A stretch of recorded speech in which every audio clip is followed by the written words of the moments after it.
All right, I do like to start on time. I'm already a minute late. Waiting for the rest of council.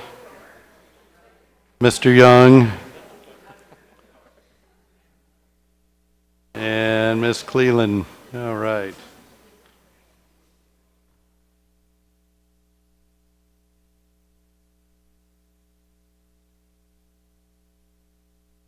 Yeah, you bet. Look, I'm still not connected yet, so I'm still a little behind. Mr. Young.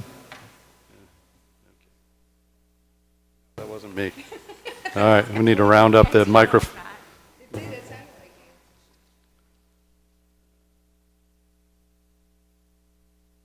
Good evening. I'd like to call the Anacortes City Council meeting of 21 November 2022 to order.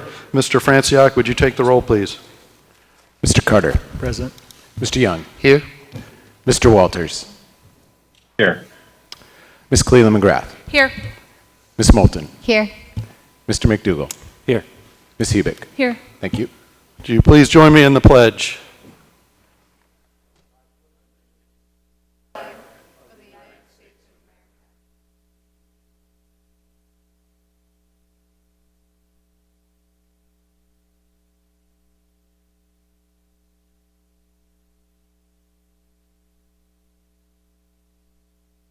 Okay, and I know some of you are here for the things on the rest of the agenda, but we're going to go into a closed session for about 25 minutes, and apologize to those, especially those who came to see a swearing in.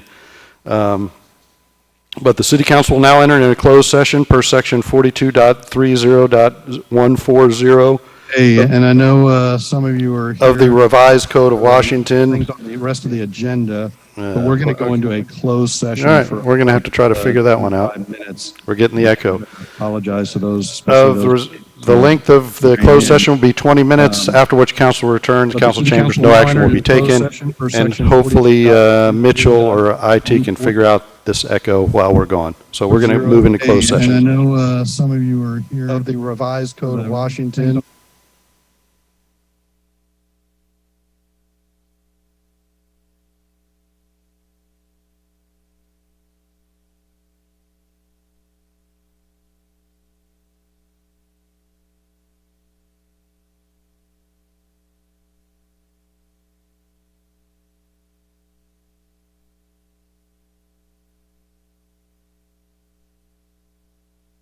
We're going to go into a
All right, we are back from our closed session where no action was taken.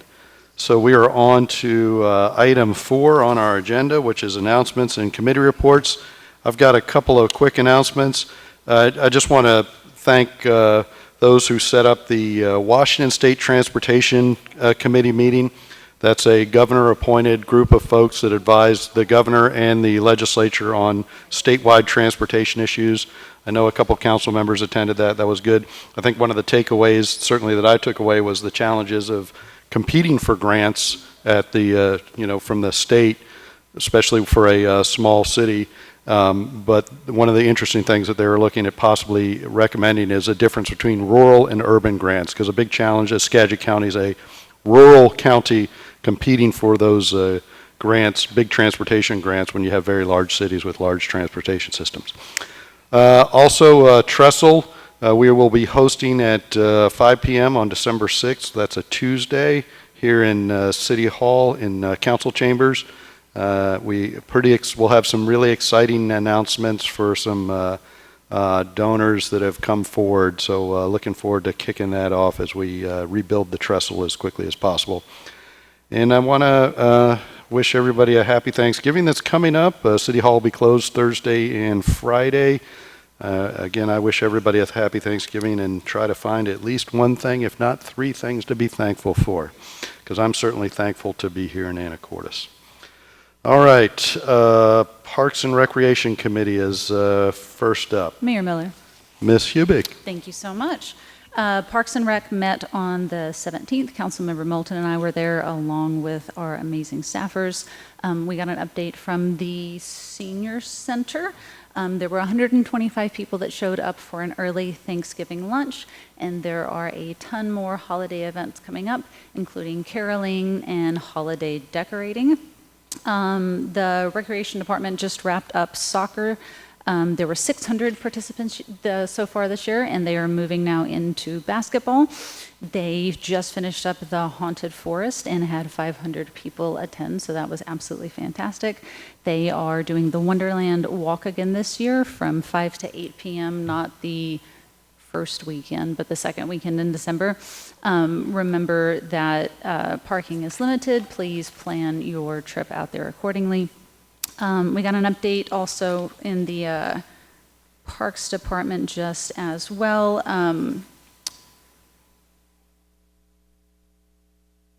We are also looking, here we go, Skate Park. Skate Park is doing 50% design construction, and we are hoping to have 90% soon. We're working on new toilets out at Washington Park as well, and we plan to have those probably spring, fall, next summer. Also did a quick little update on how matching grants. They gave Councilmember Moulton and I an update on how important it is to have money within our budget when they go out to different grant funding opportunities like with RCO. So it's easy to get money as long as you have money within the budget to match it with. So thank you. Thank you. On to Traffic Safety Committee. Mayor Miller. Ms. Moulton. Thank you. We had a traffic safety committee last week, and it was Councilmember Carter and I with Public Works and Public Safety staff. We talked about quite a few things. One was the idea to paint some curbs near Island View School so people wouldn't park there. But talking with Officer Nybo, it was decided that paint on 28th Street is really where it needs yellow paint, because when people park there, there's a blocking of visibility. We talked about on Anaco Beach Road, there was a car that left the road going around sort of the S-curve and ended up in the yard of someone. And fortunately, there were no real injuries, but we talked about the efficacy and cost of extending that guardrail. Well, it turns out it's $25,000 just to add a little bit, and it needs engineering. So we talked about putting up delineators for visibility and keeping an eye on it. And if property owners would like to add barriers on their own property, they are welcome to do that. And they could even apply for an encroachment agreement if they wanted to do something in the city right of way. So there are ways to do it. But again, we just don't have the resources to do it ourselves, and that just leads to the usual conversation about traffic safety. If everyone would slow down and obey the speed limit and pay attention, we'd all be in great shape. We also talked about speeding on Edwards Way when people are driving down to enjoy the Guimas Ferry Trail at the bottom of the cul-de-sac. So we decided that crosswalks would be a good idea at the T where you turn left to go down to give people a safe place to cross, and also putting one of those speed trailers up that tells you what your speed is periodically, just to remind people, because sometimes it's easy to speed by accident and you need a little reminder saying, oh yeah, I am going a little too fast. So to do that periodically as well. One thing came up also, there are some boulders on 6th Street that go around the corner near the Guimas Ferry landing, and those were there, and the property owner is requesting that they be moved in order to install some rain gardens. And the boulders were put there without permission, and the person who put them there is going to remove them, and we think that's going to be a better outcome there. And that might open up some actual parking for people, so we'll see how that goes. And I'm going to ask Councilmember Carter to fill in anything I may have forgotten.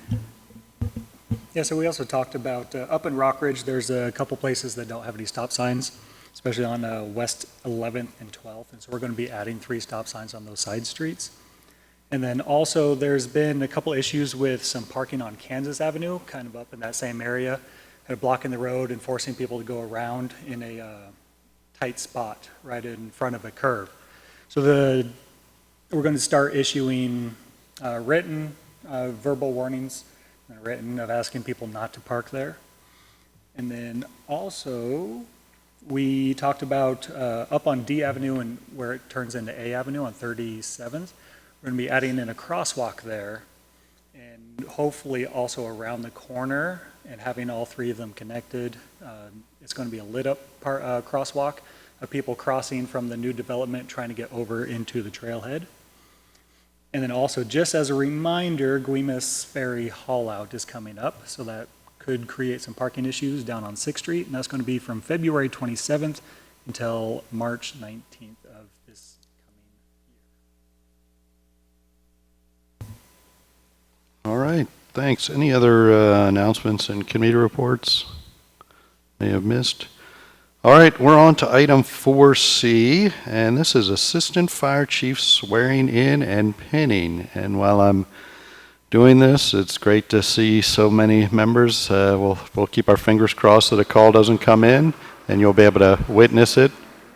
But Chief Harris will say some nice things, I think, about our 2 new chiefs, and I will have the privilege of swearing them in. Thank you, Mr. Mayor, members of council. Tonight I'd like to introduce you to our Make sure you're on there. Okay, and make sure you're close enough. To our 2 new assistant chiefs, Mannix McDonald and Joe Burbank. Chief McDonald has over 30 years of experience in fire and EMS and brings an expertise in the management of EMS systems. Chief Burbank brings with him 24 years of experience with a specialty in fire service training. We're extremely pleased to have them, and I think we're very lucky that they chose Anacortes as our new homes. Tonight, after the swearing in, their wives, Mary McDonald and Jamie Burbank, will do the pinnings. So.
Yeah, more pictures the better. Come on up.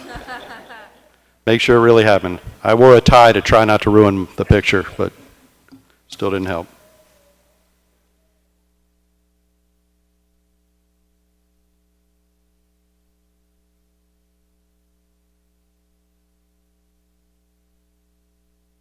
There you go, stand on up. We don't need to be in the picture.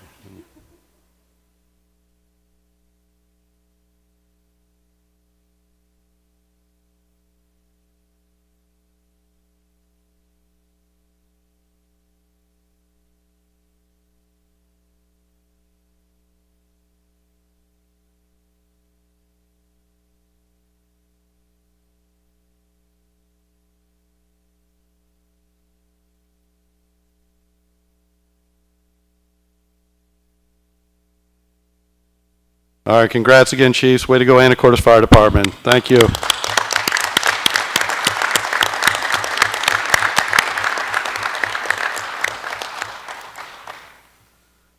All right, we are now moving on to item 5, which is public comment. This is an opportunity for any member of the public that wants to address the City Council on any item that is not on our agenda. I've got one member signed up, and Kim Haley, I'll eventually get it right. Sorry. Come on up. Health and safety is the topic.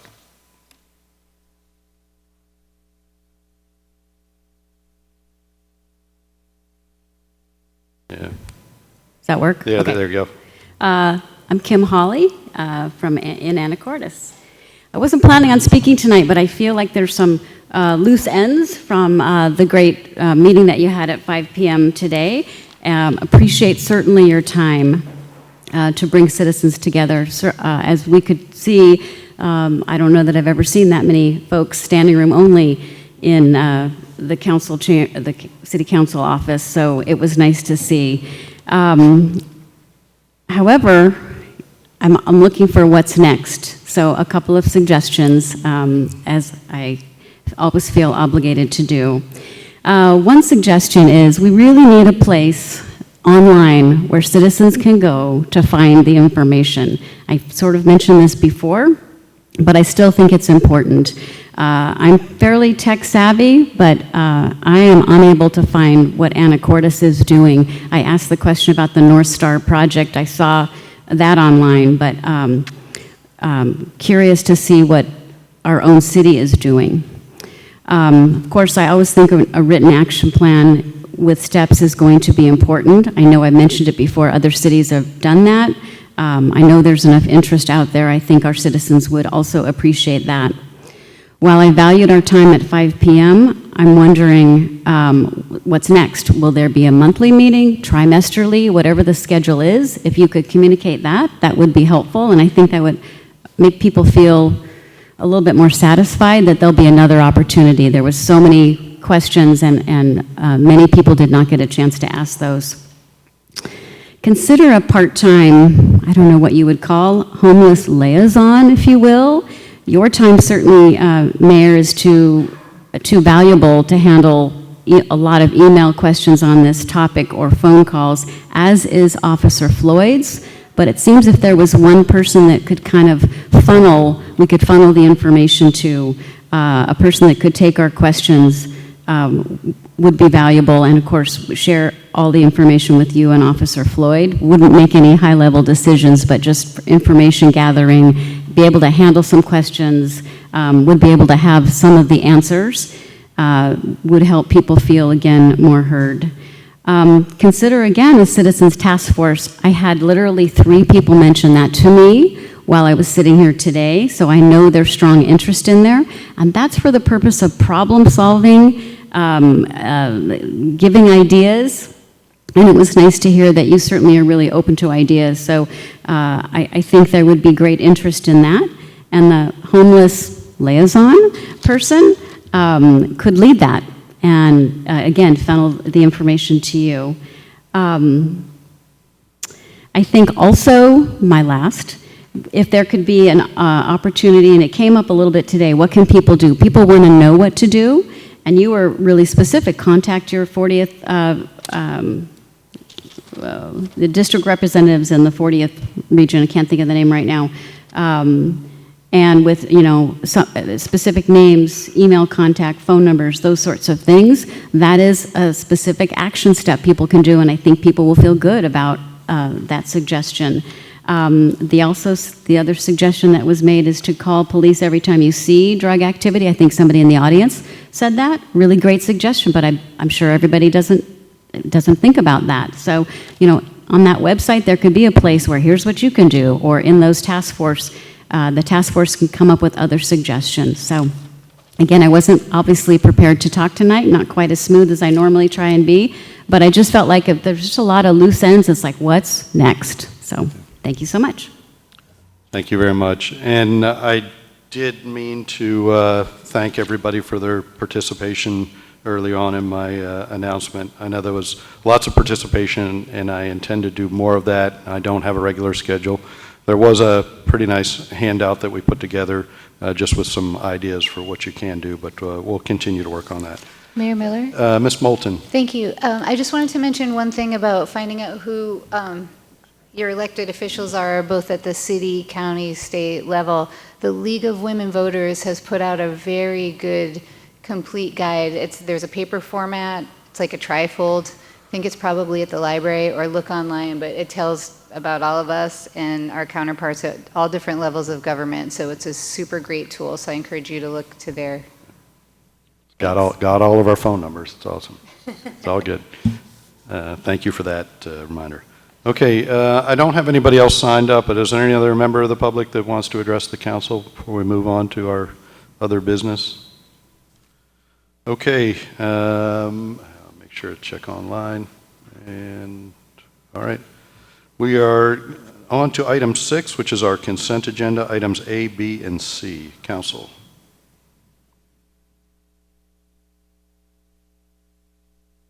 Mayor Miller, Mr. Young. I move we approve the consent agenda. Second. Motion by Mr. Young, second by Ms. Hubick to approve the consent agenda items A, B, and C. All in favor signify by saying aye. Aye. Aye. Any opposed? Okay, motion carries. All right, we're on to item 7, the one you've all been waiting for, public hearings for ordinance 4033, 2023-2028 Capital Facilities Plan. It's discussion item, possible action, and then we have our ordinance 4034, 2023 budget discussion and possible action. So I'll let Mr. Hoagland set up, and then hopefully we'll kind of get to the meat of some of the issues and move forward, or at least move the ball a little bit forward. Mr. Hoagland.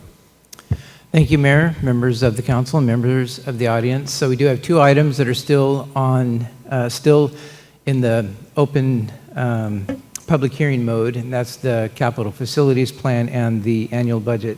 So both of those I have pulled up here. The CFP ordinance includes the full CFP document, and then the ordinance 4034 for the 2023 budget. I did want to point out a couple of changes that were made since the last meeting. The general fund is now at $28.7 million, and this includes an additional $26,000 that was added into professional services to pay for a ballot initiative, and also includes 20% of 2 firefighter paramedics that were added into the draft budget. The other 80% of those 2 FTE were included in Fund 110, which is now at $5.7 million. I believe those were the only changes since last time. I know there were some discussion around those 2 FTE and other things, but this is where the draft budget lays now and would. Okay. Sorry, so I just want to make sure I gauge what council's pleasure is. Maybe talk CFP for a little while, and then see, because did we receive any more public comment on the CFP? Right, so we've only received one comment from the public. It was from the marina owners, Fidalgo Marina, and associated with a project they have upcoming, and we have some infrastructure in the area, so kind of a communication about what they're going to be doing over the next year or 2. So it was just informational, no recommended changes to the CFP? Correct. All right. Well, council, you wish to discuss CFP questions, comments, and before we, yes, Mr. Young. Thank you, Mayor Miller. It may not be appropriate, I think, but if this is the right time, I sent Mr. Hoagland a question, just really kind of a little tongue-in-cheek as well for council. You know, we've talked for years about a possible need for retrofitting this building seismically. And, you know, prior to my coming on council, this was an issue in a study that was done, and I understand that it may have been done twice. And so I didn't see it in the capital facility plan, and I just wanted to sort of bring that back up because, you know, we're still here at that decision-making point. And I know it's a lot of money, and we still have some investigations, whether there's money out one way or another, but at the end of the day, it still is a concern given the possibility for earthquakes at a higher magnitude, and quite honestly, the building itself has been said not to be prepared for that level of earthquake. But of course, it's been here for a long time. But I do think that as it behooves council to look further into it. And so my thing was to, you know, just hoping that maybe it could be put in the capital facility plan or a reference, or if it's not necessary, such that we can also begin to deal with it over these next couple of years. Thank you. So 1915, I believe the building was built, just for reference. I don't know if Mr. Hash, if you want to maybe weigh in on this one.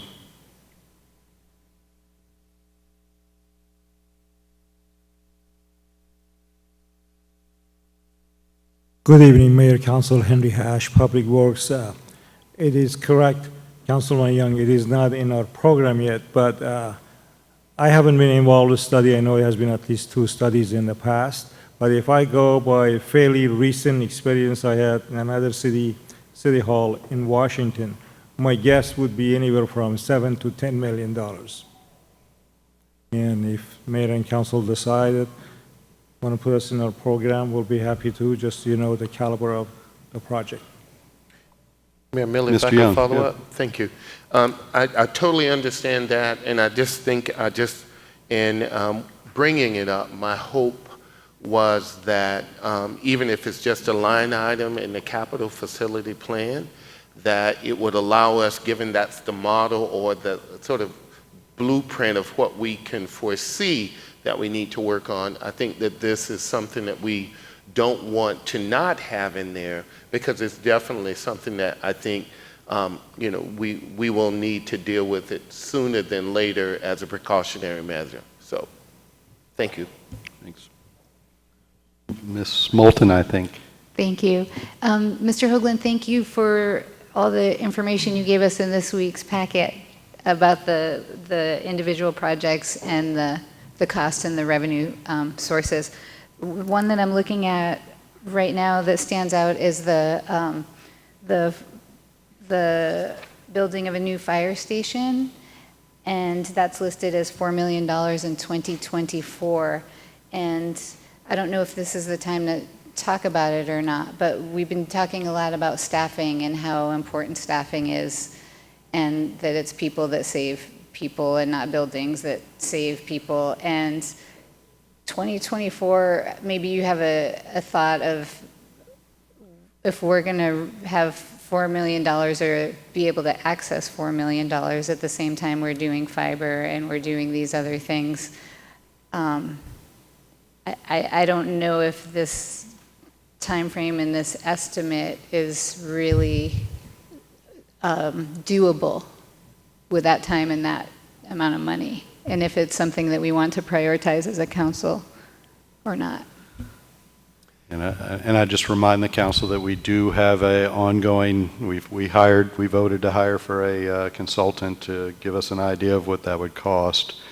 So yeah, I mean, I certainly agree. It's like $4 million, that's a guess in the capital facilities plan. That's why we hired a consultant to give us what we think might be a right number, but certainly open to, do we need to push it right? Do we need to change the number? Whatever your pleasure is, I don't know. Yeah, and I think that's a fair comment, and it's a good question. You know, when we put these budgets together, it's based on the best information we have at the time, and this is, I think, a good example. It doesn't take long sometimes for that information to become aged, and it's possible that this is one of those items. I know that there is, you know, some work being done out there right now. I don't know what the status of that is to come up with a better number, but that's why we have that $4 million in the 2024 timeframe at this point, because that was the best information we had a few months ago. We started putting this together, and again, I apologize. I don't know the status of that engineering contract right now, where that more accurate, more current estimate might be. And I think that that's true for a lot of things in the capital facilities plan, right?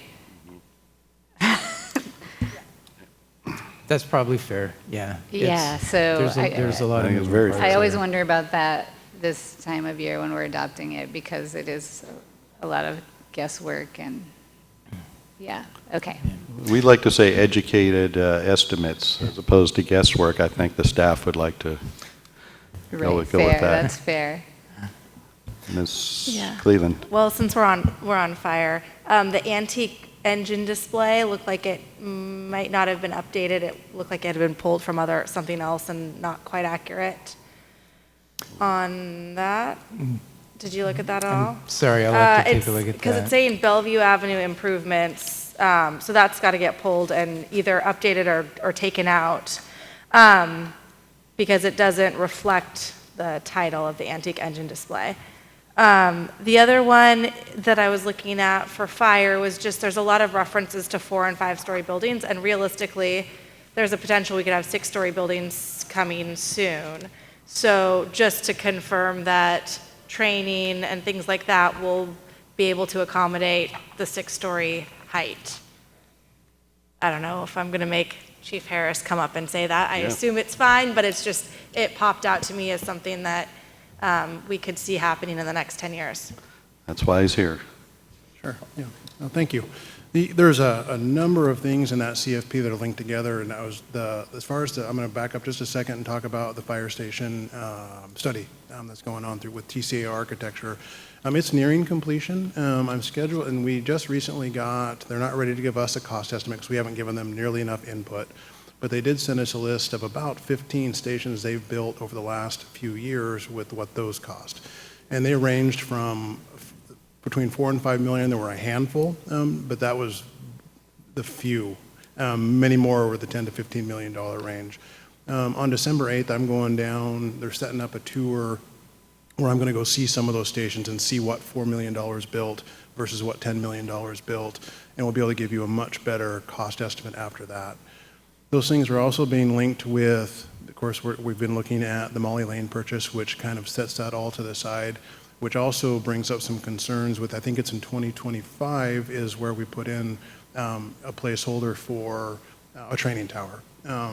And no, currently our training facility doesn't really allow us to train any higher than about 2 stories. So that's something, as we talk about staffing, as we talk about the training facility and the fire station, those are things we do need to think about as the MJB project and other similar projects start to reach 6 stories. It does change how we do business. It changes the risks that our citizens face, and we do need to prepare for that. So.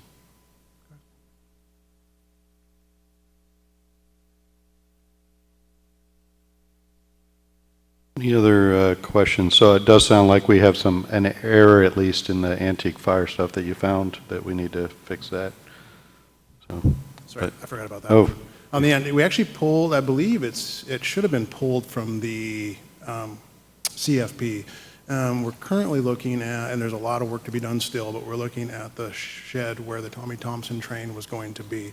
And the cost estimates to do that are much smaller than anything that would be in the CFP. We're looking at just a kind of a surface cleanup and do some things to make it not public accessible, but just as a display spot. So I pulled that because we're looking at under $20,000, I believe, to accomplish phase one of that project. And I think you all remember we voted on a CFP last year that included some sort of add-on to Station 1, and I think I heard pretty loud and clear that we didn't think that was the right thing to do, so that was the change.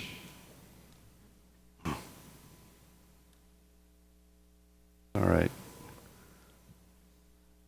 So we're ready to, is there a physical change that we need to do to the CFP there, Mrs. Cleveland? Well, I mean, so I didn't see the hyperlink in the kind of the beginning pages, right, where you could do it, but it showed up as page 38 on the PDF, so I think it just needs to get cut out.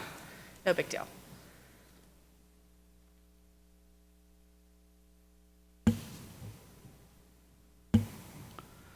Again, you know me, if there aren't any comments on the CFP, I would entertain moving it forward, and then we can spend all of our good time talking on the budget, 2023 budget.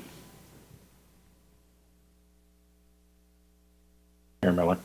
Mr. Walters. Per the statute, we need to adopt the capital facilities plan with the budget. So we might want to hold off on moving this forward at this point and talk about the budget. Yeah, okay. Good call. All right. Well, let's bring up the budget. Oh, I guess I want to make sure any members of the public wanted to comment on the capital facilities plan. And then maybe we can close the public hearing on the capital facilities plan. I think that we can legally do that and then start working to finalize it. Make sure we have a final copy to bring to council when we, all right. So I'll close the public hearing on the capital facilities plan. And now we're on to item 7B, which is 4034 2023 budget discussion item. And I guess before we start, again, I received information on the levy lift resolution. I've got some good help from Oak Harbor as well. I've got Mr. Walters' draft resolution, and we'll be working on that. I think tomorrow we already have an internal meeting to work through that. So I'm pretty excited. We're going to be making good progress on that. So, and all right, budget. Mr. Hoagland, so you talked about the big ticket. So I guess for council, the big ticket item, if we want to start with that, would be the 2 FTEs that, again, thought that was something that some of you would be interested in as a stopgap for 2023, but also, also understand that we're all trying to weigh the immediate short-term risk versus financial risk. So. I'm open to wherever council wants to go with this. So maybe start with a discussion on the big ticket item of 2 FTEs for 2023 or not 2 FTEs for 2023. Mayor Miller. Ms. Moulton. Thank you. So we've talked a fair amount about staffing out of reserve funds and the lack of sustainability of that. And in this instance, at that amount, if we're talking, is it $300,000, Mr. Hoagland? Yes, it's for 2 FTE fully loaded, roughly $300,000 for both positions. And that's split 80-20, the 80% into Fund 110, the 20% into the General Fund Fire Department. Okay, thank you. And did we figure out where their equipment and uniforms and all the gear would come from? Is that included in the? No. Because that's a one-time expense. Right. So that one-time expense, about $8,000 per FTE.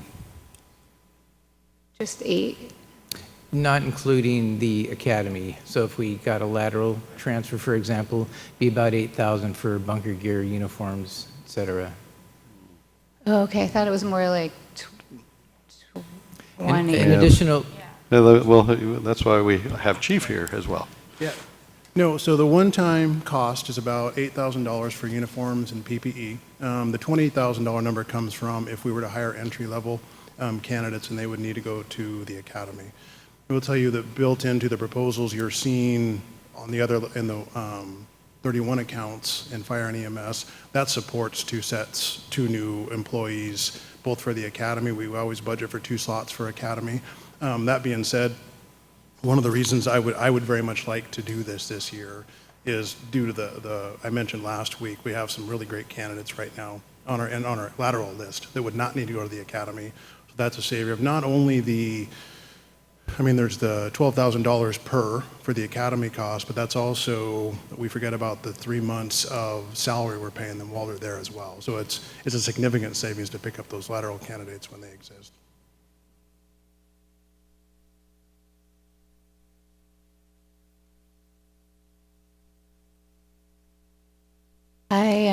Thank you for that information.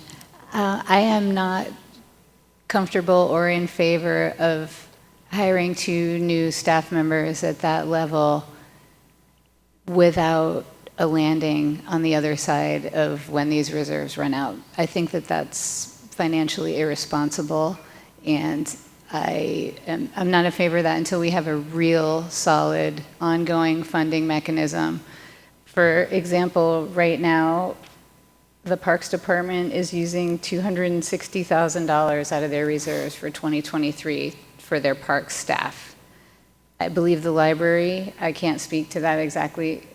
Okay, the library's not doing that, but it's not sustainable. And this is a really big decision we're making on behalf of our people and on behalf of the people that we hire. And my view is that to be responsible, that this is not the way we do it by shoehorning it into our 2023 budget. I want to see a better plan than this. If I may, so this, I understand what you're saying about the reserves, because reserves are finite, they don't go on forever. Just a couple things I want to remind council is we've been applying for the SAFER grant for the last several years. Had we gotten the SAFER grant last year, we'd be on the hook for 3 salaries in 2024, regardless of these conversations. We'd already kind of made that decision. And that was part of the reason that I brought this forward, was under that, realizing that. And I guess, and I've heard a few council members, mention we don't want to kick the can down the road. And I really feel like that's what we're doing here if we choose not to make some difference today. The funds exist. It is a reserve fund. It is, and I wouldn't personally call it irresponsible because it was my idea.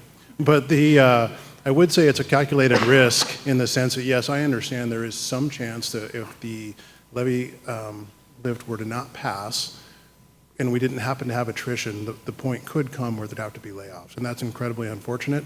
I would like to think that as a community and a council, we would solve that over the 2 or 3 year time frame that we have. But it's a risk. I accept that. The employees that will be hired into that will know that. I'll make sure that's covered in the chief's interviews if and when that were to occur. So those things were all thought about. I don't want council to understand that it wasn't a blind decision. I like having the reserves in place. It takes some pressure off of me as things like when I came to you a couple of months ago to ask for overtime, it was there. And so I don't want it to go away. At about $1 million, assuming, I'm hoping this only lasts 1 year. If for some reason that we didn't pass a levy lift, it would have to go 2. And based on the math that I was running, things can change, but we would still have a reserve somewhere between $400,000 and $500,000 at the end of that. So I'm comfortable with taking that risk. I understand that's a policy decision and certainly defer to your decisions, but that's how I feel about it. Mayor Miller? Mr. Carter. Just to throw my thought out there is, I understand it is a risk, but I am for it. It kind of shows our commitment that we are not kicking the can down the road and we're willing to move forward. And understanding that you already have a couple applicants that you're looking at and trying to get them before they're taken by someone else. Ms. Cleland. Yeah, thank you. I respect what you're saying, and I understand that we have those reserves available. And I'm also okay utilizing those reserves for those 2 positions. But my concern is us being fiscally responsible. I would be much more comfortable allowing those reserves to be used once the lid lift has been passed. So if that means April or February, upon the vote of the public, that's when I would be more inclined to approve using those funds to kind of bridge that gap from when we start to see that money come in. I mean, when we look at the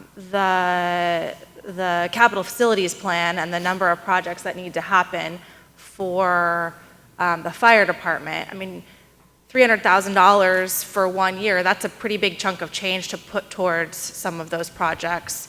If it ended up being $600,000, that's even larger, right? And I think that that's why we keep going back to this challenge, this difficult friction of talking about the levy lid lift in conjunction with the budget for 2023. So that, I don't know if other folks on council feel that way. I would like to be able to onboard those two positions. I know that summer's kind of the peak busy season, so getting those folks in place would be good, but it makes me nervous when we start to do these FTE positions and we're kind of bringing down our reserve funds. But I think that's up for discussion. That's kind of where my head's at the moment. So that sounds like maybe a middle position of, we could potentially come back with a budget amendment in April and say, okay, levy lift passes and you're comfortable hiring them. Again, it's all financial, it's a lot of financial risk. Mr. McDougall, were you going to chime in? Sorry, Yeah, I'm going to do my job to let other council members just talk about things. Mr. McDougall. Thank you. Yeah, I think I'm generally in support, and for sure, if we were to basically, essentially upon successful vote of the community, do a budget amendment, I would definitely be in support of that idea. Quick question for the chief, though. If we do basically kind of make it contingent on successful vote and then budget amendment and go get people, like do we lose opportunity for really good lateral movement? Are there other risks to that? Well, it's certainly possible. I mean, there's no way to know if those candidates are still available in May or June. And to be honest, if they were not, we're going to look for more. They're not the only two people on the planet. I guess if I could just ask one or make one comment back to council is we're hanging this on the levy lid lift, but we've already as a group, and I've heard zero dissension from anyone that the status quo isn't okay, or I might have said that backwards. Where we're at today is not okay. We know we need to improve. So what if the lift doesn't pass? And then we've made zero progress. I understand, again, risk, but we bring the two new folks, which allows me to balance our shifts out at 9, which gives us, right now, and the interesting piece of information is, right now I have one shift with 9 and 2 with 8. The one with 9 is a very different feel throughout the month in the sense that usually there's 3 people at station 1. The other 2 shifts, usually there's only 2. So I can see it in real time play out how that looks. And on the days that we have 3, it's not as good as 4. I'd much rather have that other staffed unit, but we know that's not going to happen in 2023.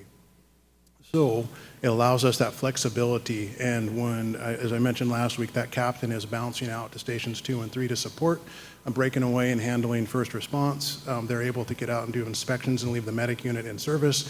It makes a real difference. And that's why I think, again, my opinion, but the risk is worth it in the sense that there's so many variables that are going to go into this levy. I'm being promised I hear everyone say it will pass.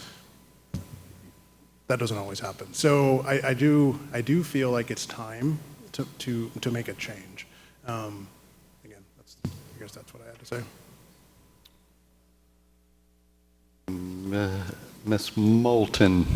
Make sure no one else is right. Oh, they're going to, but you can go ahead. Okay, thanks. I was going to also express my support for a budget amendment if we have that secured funding source. And if we did it in, I know February soon, if we did it then, we'd be that much closer. I don't know that 4 months from now is going to really make that difference when we've done the risk for, this feels weird to say, but we've done the risk for this long. Is 4 months too long to wait until we have a dedicated, potentially guaranteed funding source? And if we don't, then we figure it out then also. I don't have an argument to that one. Ms. Hubick. Thank you, Mayor. I respectfully would like to see it kept in the budget. We are facing a busier than usual summer. There is the chance that State Ferries brings back the Sydney run. When we get lateral transfers, hopefully the people that choose to work here will live here.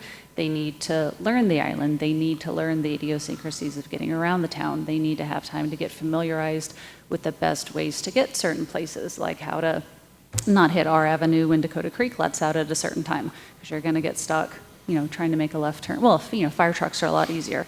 But I feel like when we can make this commitment to keeping our town safe, that I think that should be our focus and our promise to the rest of this community. Mr. Young. Thank you, Mayor. Again, being fiscally conservative with the funds that we're charged to use for the greater good of our city is really what this discussion you're hearing is all about. I personally, I like the idea, I do, but I'm also have on the other end a bit of a concern about maintaining that funding should these other things come or not come the way we had hoped that it would. I'm not so sure if we're about to enter December now, holiday season's kicking in, and so we're already talking January, February, maybe March or April before the ballot comes out, or if we decide to do it at that point. I'm very supportive. I think that we really need it, we really do, and whether or not I hear the argument about making sure that we have it in our budget is important, because we are going into 2023, and if the doom and gloomers and all of the layoffs, all of the corporations are signaling by global issues, there may be something to 2023 being a difficult year for us as a population of people everywhere. I agree with that. But I also agree with Ms. Hubick in the statement that public safety is our obligation as council. So, again, honestly, I'm torn. I know we need them and I know we want it, but I'm also trying to be very fiscally conservative because we don't know what's coming ahead. And that's my challenge and that's my concern. So, but if you really don't think that we're going to lose these people in this process because we really want to keep them, 3-4 months, we have an indication. Kicking the can down the road won't mean that we won't make a decision. It just means that, in the next few months, we're really going to have to say, look, we got to have it. Where do we find the money for it from and what we have? I'm just concerned about 2023. Again, that's a big deal for us. But since we do have the funds, I'm leaning toward bring them in. I really am. If we really believe we need it, Chief, I don't think you would have made this argument. I don't believe the mayor would have brought forward this budget that he did if he didn't think that, we really, really needed it. So, so I am, for that, I am inclined to, I really think that I'm going to support it. But before Mr. Walters, were you going to chime in? I'm sure you are. Thank you. Yeah. My comment is similar to what I've said before. The obvious course here is to wait until you have funds available, which would be funds from the levy lid lift, before authorizing ongoing expense of ongoing staff.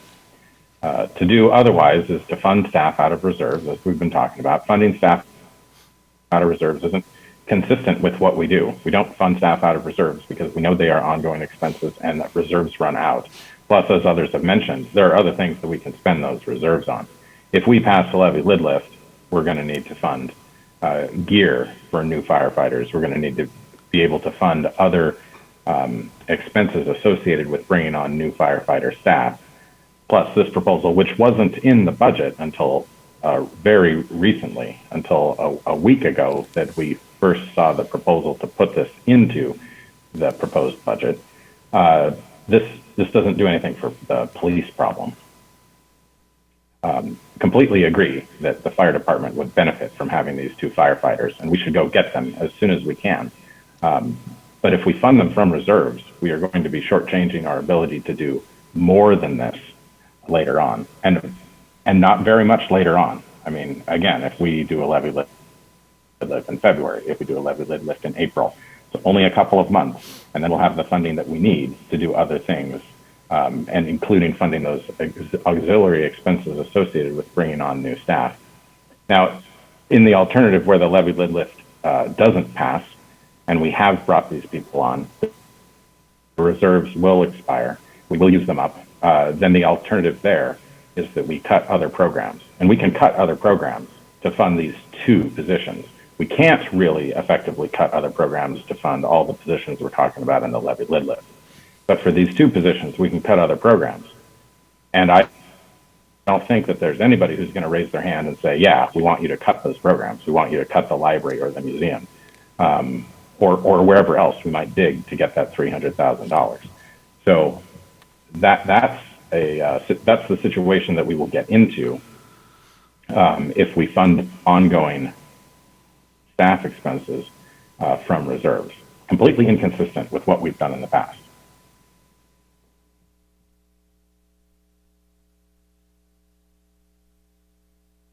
Ms. Cleland. Yeah.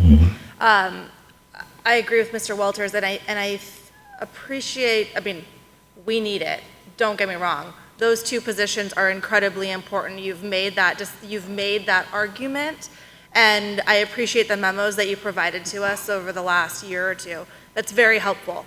But I think we're in agreement on that. I guess my challenge is it almost feels like a sugar high. It's easy to give those two positions right now and take the pressure off, but what we've seen for the last 10 years is incremental additions of one position here and one position there. And what we need to convey to the community is that we have a level of service that is not being met right now, and to start to do this kind of short-term Band-Aid, while is good and should be done once the levy has been passed. Hopefully it will pass. If it doesn't pass, then we have to have a very different conversation. But I think it's important that we have a good overall strategy and we keep to our goals of not using reserve funds to fund staffing, right? Those are supposed to be kind of capital projects. And I agree this has kind of come up at the last moment.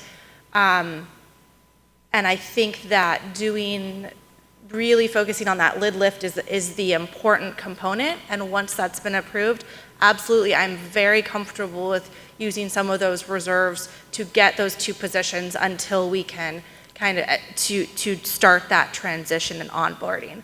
But I think it's really short-sighted, because if we do this now, what's the next question? I mean, what's the next project that we're having a tough time? Oh, you know what? Let's just go use this reserve.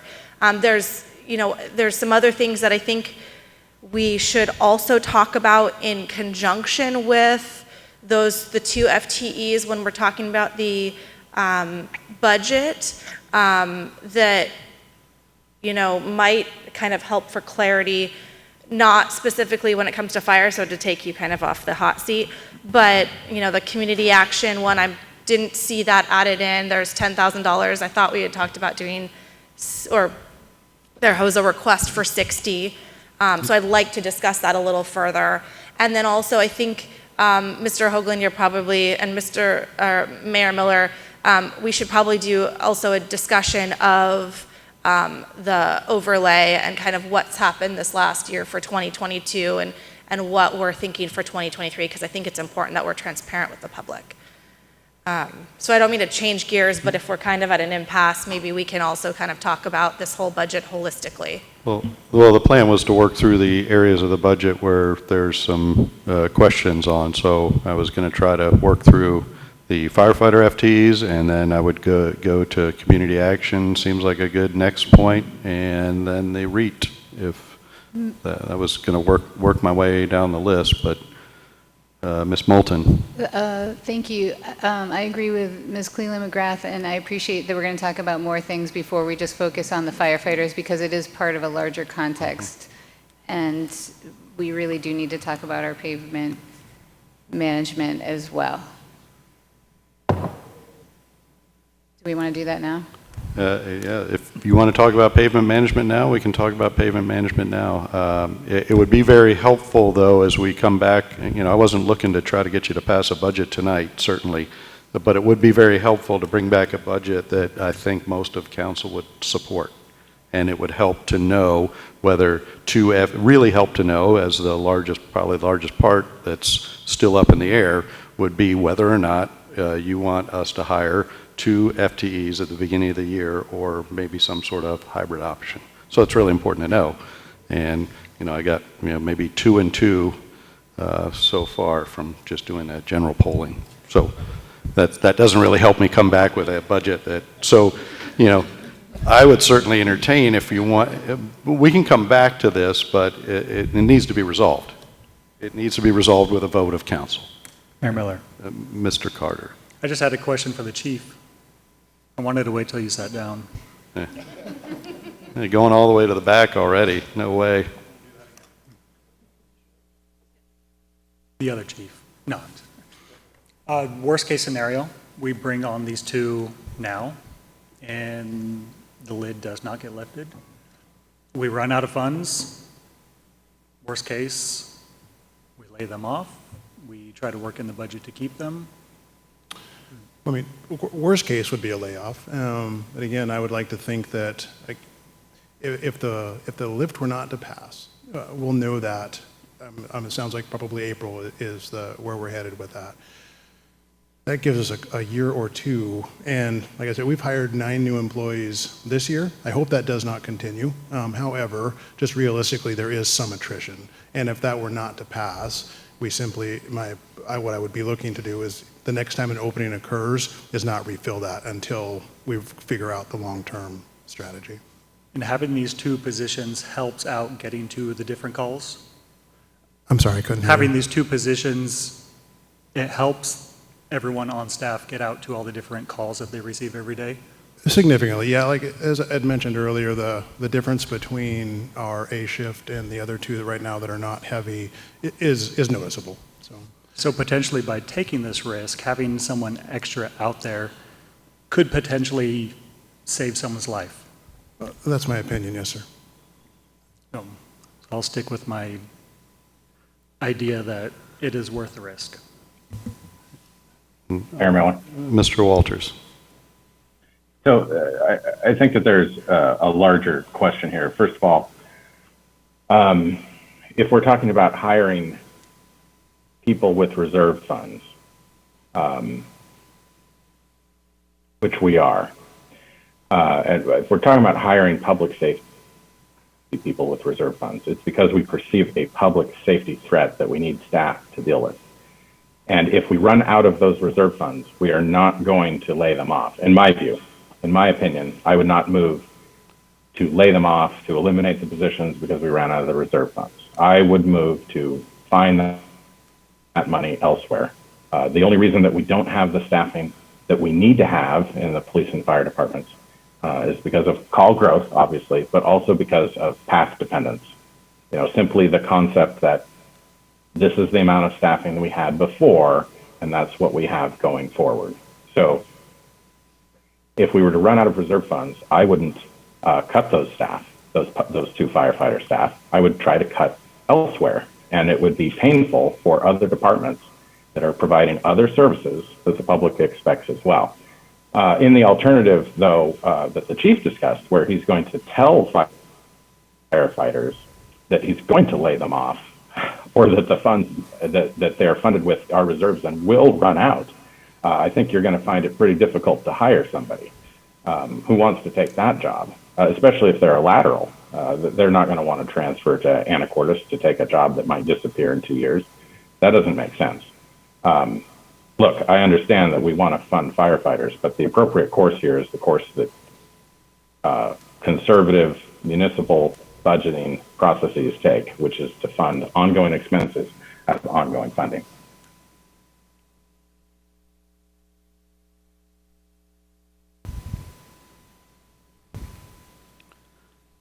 All right, well, my job is to keep the conversation moving, and maybe we move off of this one and have some more discussion about this. Ms. Cleland? Yeah, I mean, what Mr. Walters says is, I agree with.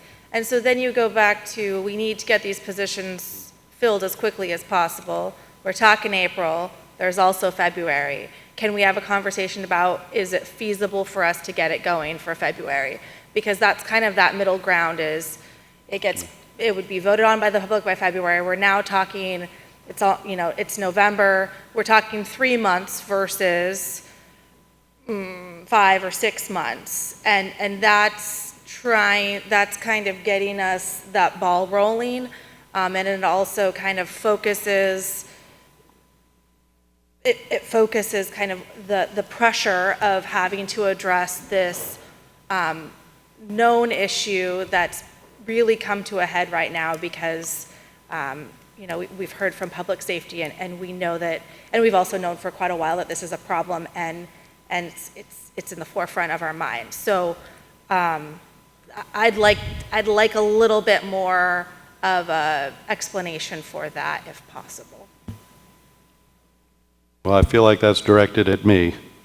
So the explanation is there are, 12 working days until the 12 work days until the 18th of December that we'd have to have this together. I can tell you, as somebody who has run staffs for a very long time, we do not have the capacity to make that happen. I also don't think it's worth the 2 months. You're looking for a relief of the risk of the unknown for 2 months. That's really what you're asking for. And I think April is fine because we want the levy lift lid to pass. And we want to make sure it passes. So I'm confident with the right amount of time and the effort of the staff and you all, we can make it work April. I am not confident in February. I know there's disagreement there because everybody wants me to work faster, harder, better. I'm telling you what the limitations are. But again, for what you're getting a 2 month of unknown.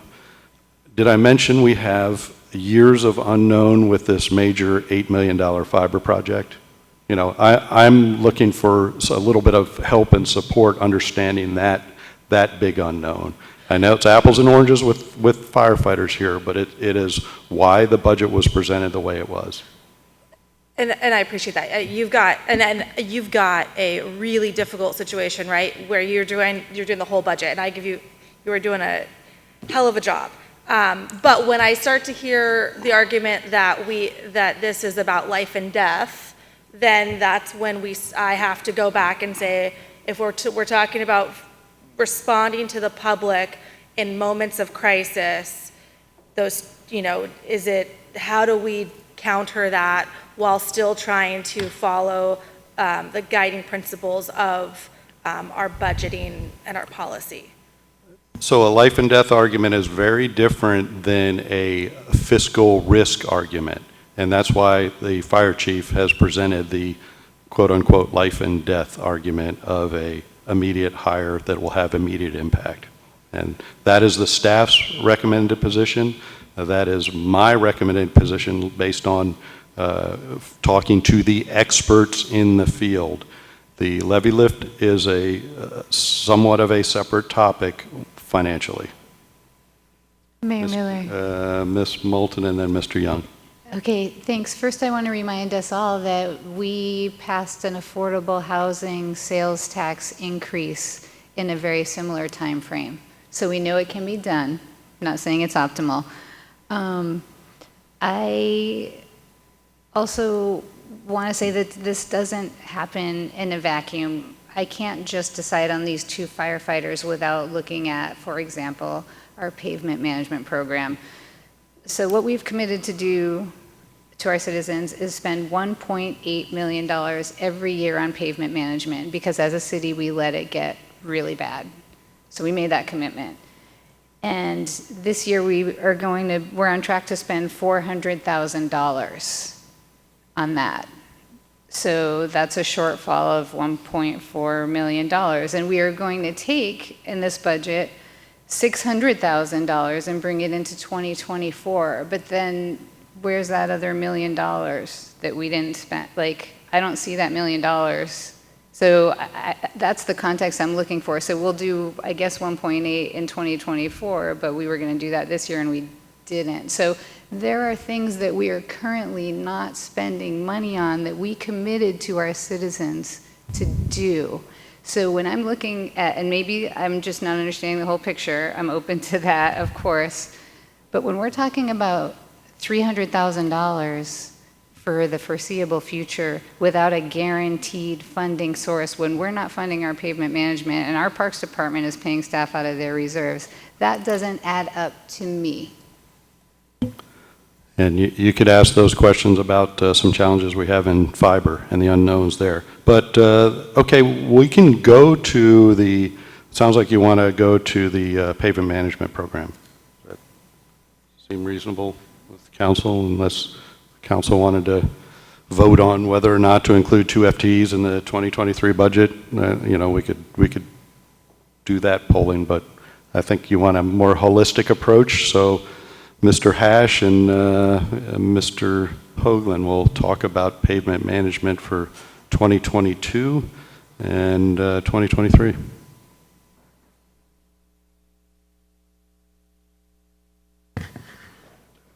Good evening again, Henry Hash. Yes, it is correct that we have $1.8 million to spend every year. In 2022, we will be spending about $400,000, as it was stated. There are reasons for it. I'm not trying to make excuses for why it hasn't been, but really just the facts. One of the major projects that was supposed to be done, overlay, this year was Skyline Way. The reason the Skyline Way wasn't done because we also had water main replacement projects in the Skyline Way. Because of what happened with the COVID, lack of labor, lack of material and supplies, the water project was not completed. I know you don't want us to go pave a road just to go dig it out again for water. That was delayed. I think that's a pretty good reason to be delayed. Finance Director may have agreed that we have moved $600,000 of this year's budget of the 1.8 to next year, total of $2.4 million. We're working on a 6-year program for everything: roads, sidewalks, water, sewer, stormwater, facilities. But we do have already for next year, here I have 2 sheets. We have 2 type of road treatment projects. We're going to have chip sealing and overlay. Chip sealing is considerably less costly than the overlay, but we have a list of several projects in here, several roads, as well as the maps to do chip sealing. The chip sealing part, excuse me, is going to be about $1,372,000 for 24. The overlay would be about $1,090,000. If you add these two, it's going to be about over 2.4 million, 246. So we'll be spending. Spending the money on road projects is not an issue. We have definitely a deficit and we are far behind. I can assure you this is the plan for next year. If you give me much more money that every year, I'm going to spend it all. but we haven't spent it so far. So these are the reasons why we haven't. We did some chip sealing that was costing less, and we didn't do skyline. So I mean, that Skyline project was probably close to $1 million? Yes, sir. And then chip sealing, there was a conscious decision when we budgeted 1.8, we budgeted for traditional overlay and chose to do chip sealing, which sometimes is almost half the cost, if not more. And I'm getting head nods from the experts that I'm not just speaking out of turn, that it was a conscious decision to do some chip sealing, and that costs significantly less. So it's kind of I know it's kind of, well, once again, you know, the administration's not doing stuff fast enough and doing it right and doing what we said we were going to do, but there's pretty darn good explanations because we did it for cheaper and we did it for really good reasons. Yes. Mayor Miller. Mr. Walters. What Ms. Moulton left out, I think, is that this promise that we made for $1.8 million a year was made in the context of asking the public to approve a sales tax for our transportation benefit district, the money that in large part helps fund this pavement management program. And so that's an important point as well. It's not simply a promise that we made with some hand waving, but it's a promise that we made in the context of that ballot measure. Now, over the years, we have not done well at maintaining that amount of money. And we can look back in the records and we can see that sometimes we did better than others. And sometimes for good reasons. So for example, D Avenue, I think we took a whole nother year before we paved D Avenue because it simply took more time to do the work, to prepare the bid documents and bid out the project. Mr. Hash says that if we gave him more money, he would spend it. And actually, as I understand it, we've had difficulty spending all of our money in the past because of limitations on staff time that is required to prepare the bid documents, to do the analysis, to do the preparatory work before you can bid out the project. So I asked Mr. Hash, do you need more resources to spend more money? And when can we see the list of what it is we're proposing to do for next year? Councilman Walter, we have the list right now. It's not quite finalized. We hope to share it with you at the next Public Works Committee meeting in 2 weeks. At this point, I cannot say that I need more staff members, more resources. When we have this kind of money, and yes, we don't have a big engineering division, actually, very few well-qualified, hardworking people. So we go out with contractors and consultants to help us with the design and the bid process. That is why I'm pretty confident that this work can be done. But absolutely, about 1 million is going to be for the Skyline project that we delayed. So that one's should be pretty clear to council. If it's not, I'm trying to make it very clear. Yes, I don't know what the number is exactly for that. Skyline Way, they're all in the same neighborhood. Sands Way, Parkside Drive, Sandra Court, Curtis Court, Lee Place. $1,090,550. There you go. So 1 million. So it's pretty close. Mr. Young. To follow up. If I might. Mr. Walters. So are we planning slurry seals for those other roads? We are planning chip seal, yes. Chip seal? Through interlocal with the county? I'm sorry? He asked through an interlocal with the county. No, I don't. This is what we have done in the past. I have been in contact with county officials and the public works director. They are actually falling behind in their own projects, and some of the issues they've had with some of the roads are not done well by utility projects and the shortage of staff. They don't believe that they can help us this year, so we are beginning of the year. We're going to go out to bid. So those roads that we listed off, are those roads that currently have asphalt or currently have a surface more similar to chip seal? I think most of them have currently asphalt. Is that correct, Mr. Homan? Yes. So wouldn't that be considered a downgrade of their surface quality? It certainly will not be a downgrade because our asphalts are not in tip-top conditions. Chip seal is less than half a cost, would give us about 7 years of extended road life, and it would cover the cracks and prevents the water from going in, which is the cause of road breakage. So no, it will actually help the road 5 to 7 years of extra life. I think Mr. Young. Okay, seems like we need to have a more extended discussion about switching to chip seal for an extended area of town. But also, given how far we have fallen behind on that 1.8 million average, and average is fine so long as it's an average over just a couple of years, we are going to need to catch up. And Mr. Hoagland likes to add more general fund money, property tax, into that fund rather than exclusively REIT, which we have been doing for a couple of years. So that will further tax our property tax revenue if we're spending more than the previous $1.8 million a year each year to catch up. Just want to point that out. Okay, Mr. Young. Thank please. you. I just wanted, to hear the concerns and I hear the strategy, and quite honestly, the fact that we as a city would take those additional steps to save money by doing whatever we can. I really do think that if the goal was the 1.8 million, that was done with an intent and a goal of coverage, a goal of, sort of blanketing to make sure that we've adequately addressed the concerns within our roads. But I do believe that if we're saving money and still getting that coverage, we've done a good thing.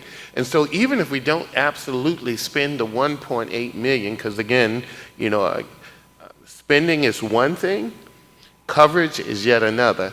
And I think in this case, what the staff and I believe the discussion has come around is that we are making those grand attempts and doing a job of addressing the needs that we need. So even if we have to shift from one thing to another to make it happen, we are. And I think that that's commendable. I truly do. But also I'm saying to you that I think that in explaining it to the public that maybe why we have not spent a dollar amount, but yet we've got the coverage that we need, that we're not only, I think in some cases, Mr. Hash, you pointed out that staff is doing some of the work itself. Part of the other departments are retooling such that as we can do as much in-house to save the money that we do so that that money can be applied elsewhere. That's what I see happening, and in this case. So I'm a little less alarmed by not spending $1.8 million as I am delighted that we're working on the coverage, the fact that we will have a period of time that our roads are in the betterment, that we are under review for all of those roads. So, I really think that that's commendable. So I am of the opinion that in this particular budget, as the mayor's put forward, the team has put forward, other than a few tweaks that we're still going to be talking about tonight, I'm very much in support of that because I think that we have to give that deference to a new administration taking a look at what it believes the future of our city is and being conservative on those numbers, as I believe that they are, and then trying to give it a shot. And as council, our role is to say, hey, look, this is the best use of money, whether we're getting a dollar figure or not, but we're giving coverage. We're working on those things. So I'm very much in support of it. So thank you. Thank you. Mr. Hash. Thank you, Councilman Young. I agree. If money was no issue, chip seal wouldn't be our necessarily first choice. But we have so limited dollar amount for the number of miles of roads we have. There are certain roads that are beyond repair, and that means reconstruction. Let me tell you, with the money we have, our construction project will not be done, period. Fidalgo Road Bay, $10 million. Other roads, I've done numerous reconstruction road projects in the last 20, 25 years. I cannot name any that cost less than $4 or $5 million per project. So reconstruction is completely out. overlay everywhere is completely out because we can only do a few roads. So what we do is the same reason we buy a used car rather than a new car. We do the best we can with the money we have to extend our life. And I appreciate your support, and that is the idea. Chip sealing is something we have done all over. It's happened all over the nation. There's in New England and the Midwest. It's a good alternative, 7 years of extended life with about less than half the money. Right. And we've done lots of chip sealing in Anacortes. Yes. And so it's not new to us. All right. So any more questions about the road, and were there public works things that we needed to talk about on the budget? Anything else? All right, so maybe community action, I think, and I think that was just an oversight on our part of not adding that in, but so that's a good catch. I think there was clearly council desire to do that. Thank you, Mayor Council. No. You let me off too easy. So we'll Mayor have Miller. Mr. Walters.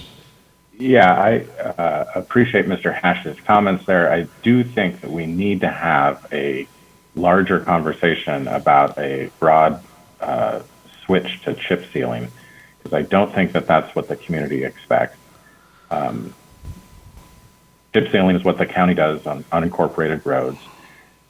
So you can go see it. It's not what people expect in their neighborhood. I appreciate that it's better than what they may have now in some streets. But when we started this project, which was quite some number of years ago now, Public Works told us that, we have something like a $60 million deficit in maintenance on our pavement. There's not really a way, even if we bonded that total amount and had $60 million ready to spend, that we could do the work. You can't spend that much money that quickly on these projects. So what we settled on was the TBD amount of the car tab, which was the funding mechanism that was available to us. We started spending that money, and then we found we wanted to increase the speed at which we spent the money, and get rid of the car tab that nobody liked, which is why we went to the sales tax. And Public Works said, let us spend this money for a few years, see how much progress we can make with it, and then reevaluate. So that time for reevaluation is definitely here. We ought to have an updated pavement condition index for all of these streets and see what our new estimate is of our overall deficit in all of these streets. I feel pretty confident that, if you put that on paper, you would see that we just do not have the money to accomplish that.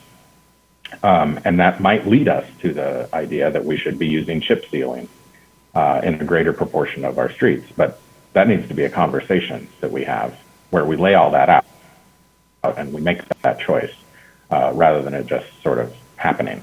So we need to have that conversation. I don't advocate a change to the budget here, because $2.3 or $2.4 million for next year and Fund 104 for pavement management is, to me, reasonably all that we can probably achieve for next year. But we are going to need to catch up after that, and we need to have that conversation about what the streets look like and what the pavement surface looks like. Well, I can assure you our new Public Works Director has the direction of putting together a 5-year plan for street maintenance. So yes, it will be a ongoing and important conversation to review our PCI as well. I think 2020 was the last report, but I think it could be updated. Absolutely. Mayor Miller? Ms. Moulton. Thank you. And thank you, Mr. Hash, for filling us in about some of those details. And to responding to what Mr. Walters said, maybe that's a conversation about different surfaces that we could start at the Public Works Committee level and get a better knowledge of the different versions, and then bring that to greater council, and we can have that conversation together. Sounds great. Thank you. All right. So do we need to talk community action anymore? Just we'll get that in the. So that's an additional 50,000. That would bring the total to community action to $60,000 out of the general fund. All right, and like I said, I have not yet met with them. It's on my schedule to meet with them, and we'll start discussing contract type terms.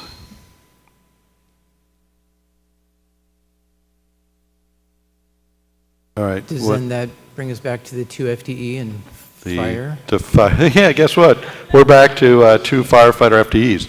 And so, sorry, I don't remember my Robert's rules, but, maybe I get a poll of the council, because I think there are potentially 3 issues. It is, completely hold off, not hire the 2 FTEs in the 2023 budget currently.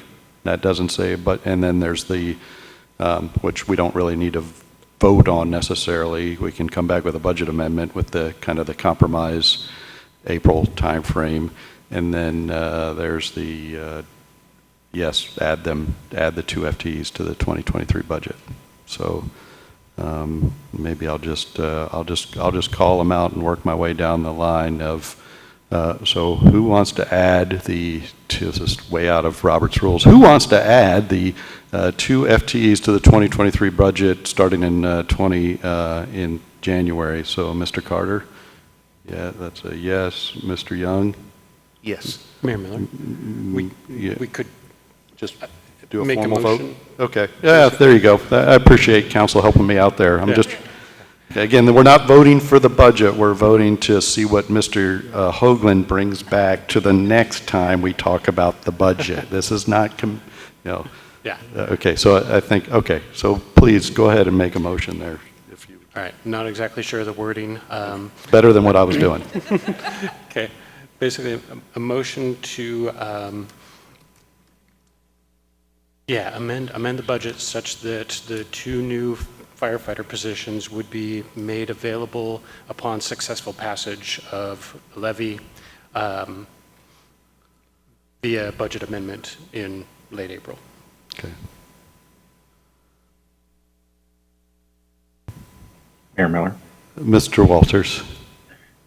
I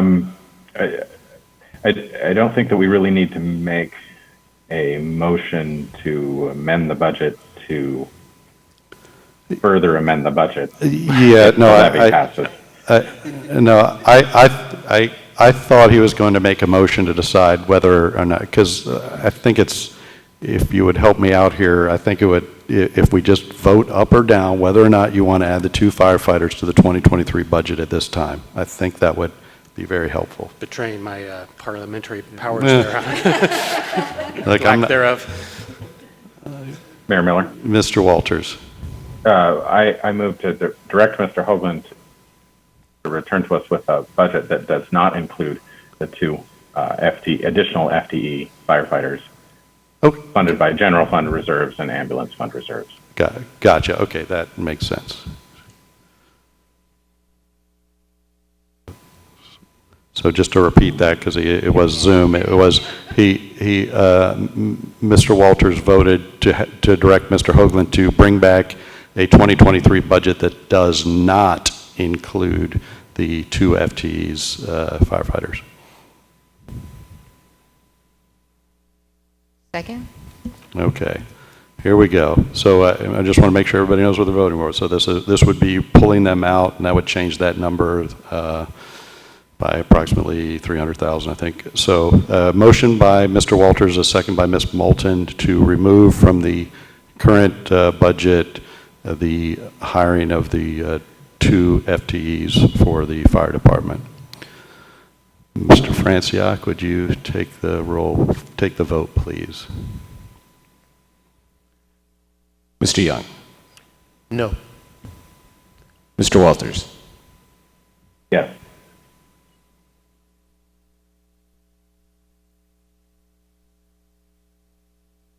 Ms. Cleland McGrath? Yes. Ms. Moulton? Yes.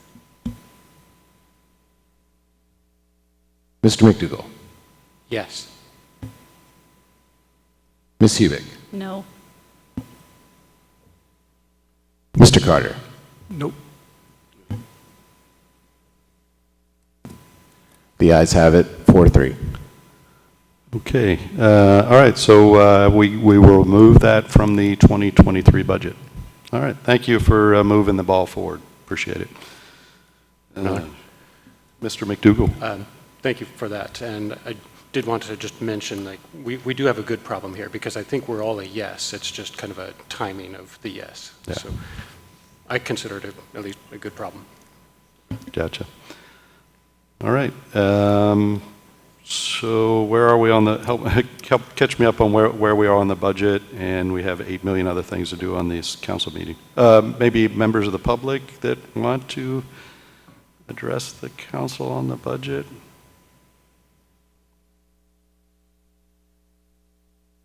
All right.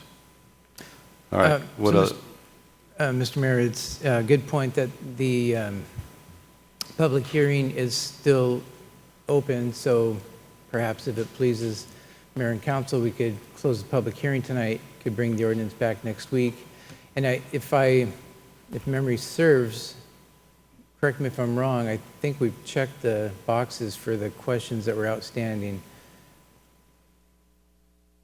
And obviously, we close the public hearing. That's obviously not going to close any last-minute inputs from council that concerns that may have missed.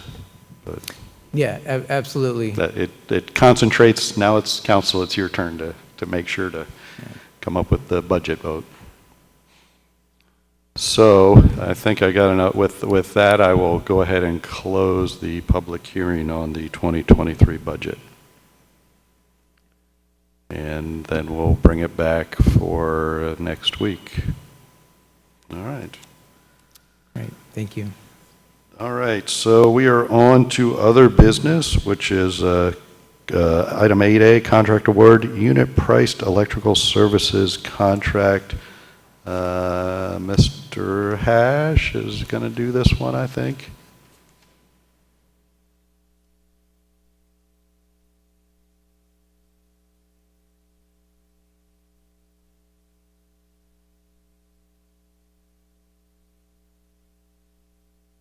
Good evening again.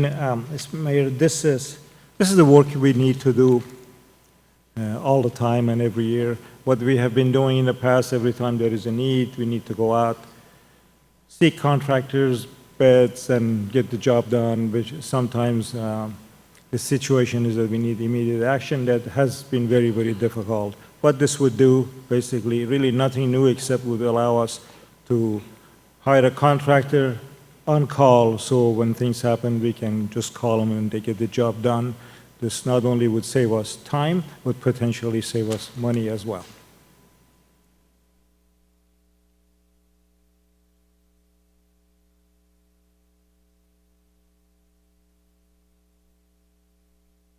If there are any questions, I'll be happy. Any questions for Mr. Hash about the contract that was in your packet?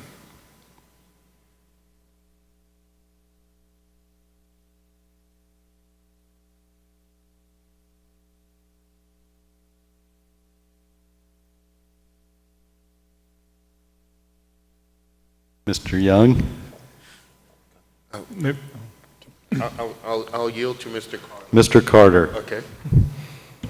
I move that the City Council authorize the mayor to sign the contract 23007 FAC 001 with VECA Electronic and Technology in the amount of $350,000 to perform the unit price electrical service 2023 to 2025. Second.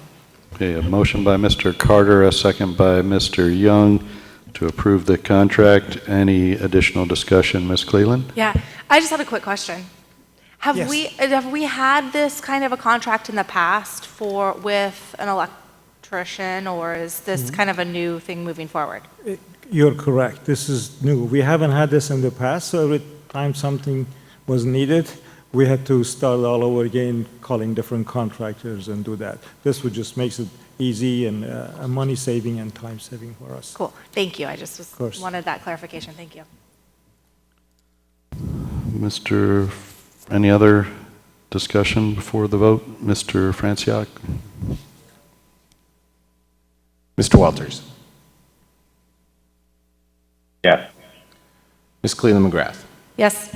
Ms. Moulton. Yes. Mr. McDougall. Yes. Ms. Hubick. Yes. Mr. Carter. Yes. Mr. Young. Yes. Motion carries. Okay, we're on to other business, item B, 2023-2025 Cartograph Solutions and Subscription Agreement. Mr. Hash.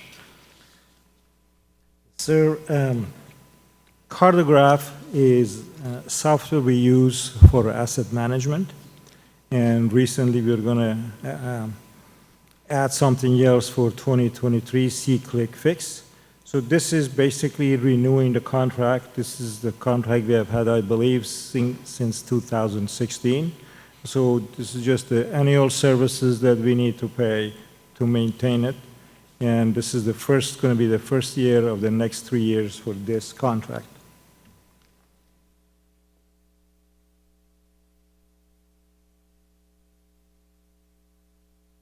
I'll be happy to answer any questions on this.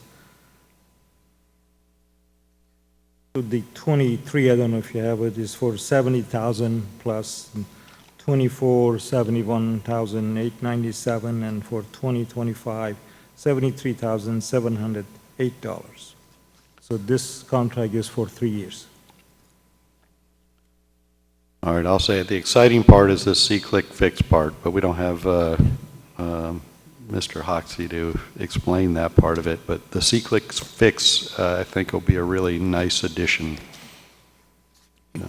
Yes, sir, you're correct. It is a great software and program. I've had it in the past. Basically, that would give the public or anybody the ability to report anything that they see, and it goes directly to the right staff members, so there's no time, and then they can follow up the status of where it is.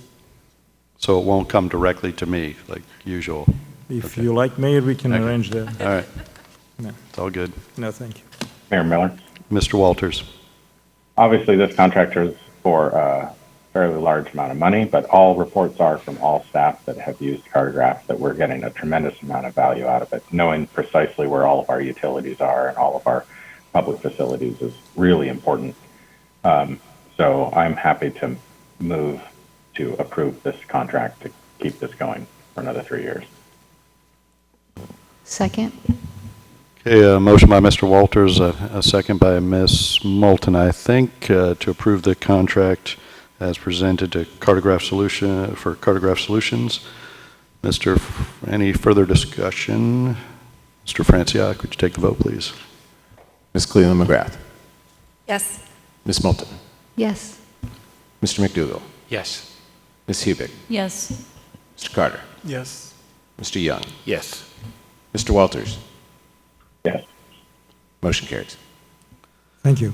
Okay, thank you, Mr. Hash. And we are on to item C, which is Resolution 3100, establishing real property purchase checklist. And I think council's seen this before. We're just hoping to have, just in case something might come up, want to make sure we've got, council's looked through all the due diligence that they expect the staff to do. So, Ms. Swetnam. Thank you, Mayor, members of council, members of the audience. So this is a resolution that was first introduced on October 17th, and it really just provides a checklist for the city in acquiring new real property interests. Council had some great feedback during the last discussion, and so we took a stab at trying to incorporate that into an updated version. So the updated version of the resolution includes an Exhibit A, which we kind of turned into more of a narrative rather than a grid, and I think it provides a little more context. I think it also, one of the changes is just kind of structure the steps in the process in terms of phases. So there's a preliminary evaluation phase, an opportunity for council to evaluate and take initial action to authorize a purchase and sale agreement, a due diligence phase, which includes some of the items that were on the checklist last time, but with some additional context and direction.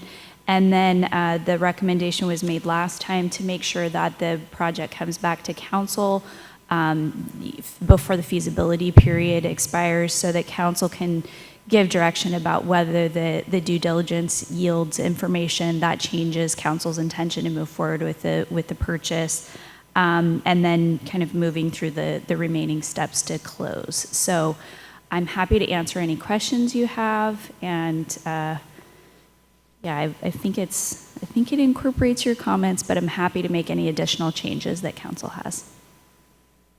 Mayor Miller? Mr. Walters. I have a couple of suggested changes. First of all, yes, the transaction should come back to council prior to the end of the due diligence period, the feasibility period in the contract. I don't think that it specifically says that that's what would happen as currently written. It says council should provide authorization to close, but really what council needs to do is decide prior to the end of the feasibility period, because the feasibility language could be constructed such that the transaction moves forward unless we terminate it, or it might be constructed such that the transaction terminates if we don't waive the feasibility. So either way, we need to weigh in prior to the end of the feasibility period, and I think that the checklist statements here could be clearer on that point. Thank you. Also, as I mentioned, the one of the big liabilities in closing property transactions right now, obviously, is the threat from scammers and wire transfer information. And so, since we're putting together a procedural style checklist here, I think it would be useful to state in here that the finance director or whoever's closing the transaction needs to confirm in a very particular way the closing, the wire transfer information, so that we're making sure that we're not transferring funds to someone who is not the seller. This is a real problem in real estate transactions right now. And then finally, and this might require a little bit more discussion, I think we ought to consider a process whereby the mayor could authorize a purchase and sale agreement with the proviso that it needs to be ratified by council, so that council could be formally weighing in to authorize the sale after the binding purchase and sale agreement is entered into, so that we are not advertising the total amount that we are willing to pay for a piece of property prior to getting it under contract. Because we might want to authorize, a transaction at $2 million, but we'd really like to pay 1.5, and that negotiation is foreclosed if we show our cards up front. So I don't know quite how we might structure that, but I think as written here, it would box in the city to not really have a strong negotiating position. So let's talk more about that. Great. I think that's a good point, and there certainly is, under normal contracts, the mayor can enter into a contract and then seek ratification from council. So I think that's a good point, and I'm happy to make all of those adjustments if council agrees. Yeah, thank you. Yeah, I think that's good. We'll continue working on this one. Thank you.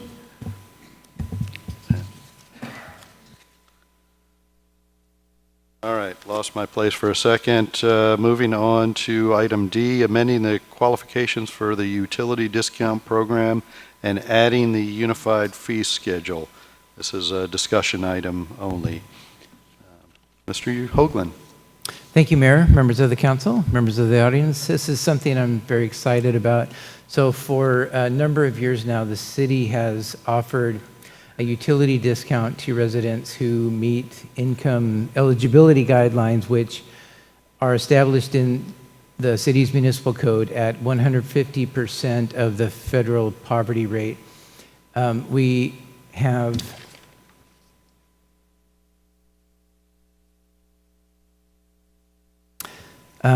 as of today, 7,338 residential utility accounts, and 43 of those accounts take advantage of this discount rate. So what we've looked at is increasing the income threshold from 150% to what we were looking at is 200% of the same federal poverty rate. That would put a family of four currently at 150% a family of 4 would be making $41,625, and that would authorize 20% discount of the utility bill. If we were to go to 200%, that same family of 4 could make up to $55,500 per year and be eligible for that discount. And we talked about, within the context of this exercise, we talked about perhaps increasing that discount to 25%. And we did have a request, I believe if I understood the request correctly, to see what those some different discounts would look like. So we just ran them out here to 50%. So currently, and this is this would be an account that received all of the possible services the city provides. So looking at water, for example, the current rate is $22.89 per month. The current discount of 20% drops it to $18.31. A 25% discount would drop it over another $1.20 or so, down to $17. And then you can follow that through to see the different levels. The 200% of the federal guidelines, we talked about that because it's based on an existing metric that we're familiar with. It's easy to look up, it's easy to calculate, and this 200% threshold, it puts the level at roughly what the WIC program is currently at, the state program that provides assistance to low income for food and other items for families. So the WIC level for a 4-person family is actually $51,338. So if we were to go to 200%, we would actually have a little bit higher threshold. We would have a little bit more liberal program than what WIC currently provides. So we were at the same time that we were contemplating making these changes, we thought it made sense to remove all of this material out of the city code and put it into the unified fee schedule. And then we could update these eligibility rates every year when we update the other utility rates. So it'd be easy for residents to find on the city website. So I wanted to bring this to council for comments, questions, additional discussion. Mr. Young, I heard you tapping away. Thank you, Mayor Miller. This is just a wonderful nod to compassion. And, given the social and economic differences that, we are discussing as a nation, but, just what makes Anacortes home for us is that, it can be difficult for some to try to afford to live here, right? But, these nods are just, I think, wonderful things that bodes well. It's a great use of funding. It's a great use of just compassion. And I think that, I'm very much in support of this, and I just think it's a wonderful nod. And, I'm proud to, be supportive of it. I really am. Mayor Miller? Ms. Moulton. Thanks. Thank you, Mr. Hoagland, and I really appreciate the raising of the percentage for the eligibility. And I was wondering, though, we did talk about using the HUD figures for area median income as being representative of, of our community specifically, rather than the federal rates. Was there a reason that we didn't pursue that? That must have just slipped off my radar. I apologize. We've had this in work for a little while. I had one of the staff in finance working on it. So we can take a look at that, bring it back next week for a comparison. It'd be an easy comparison to do. Oh, good. I'm glad it'll be easy. Thank you. I appreciate that. Mayor Miller. Mr. McDougall. Yeah, actually, that would be great to see that comparison. I just did some really quick napkin math, and let's say, getting most of the services, the smaller refuse, 21-gallon, maybe skipping the organics and getting the 100 meg fiber service, at 100% or present rate, that's about $135 a month. So the 25% off would take that down to about $95 a month. So $40 a month savings, pretty good. Mayor Miller? Mr. Walters? Yeah, the other things that we talked about, including using the area median income figures, which are specific to our area rather than the federal guidelines, are addressing automatic eligibility for people that are enrolled in the senior property tax exemption program. I think we ought to be talking about what is involved in qualifying for these, what required documentation is necessary to make this happen, potentially public records issues around that documentation. I think we ought to spend some time on this in committee. In our finance committee, we've talked about this concept any number of times this year, but we've not actually looked at this proposal.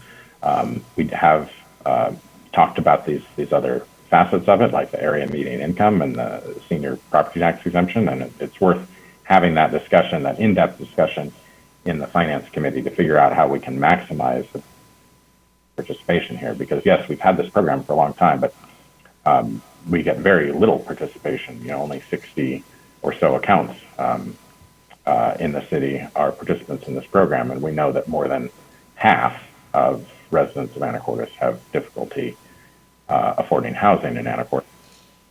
So it's pretty clear that we're not addressing the need entirely. So we need to do a good job on this, and that requires some committee work.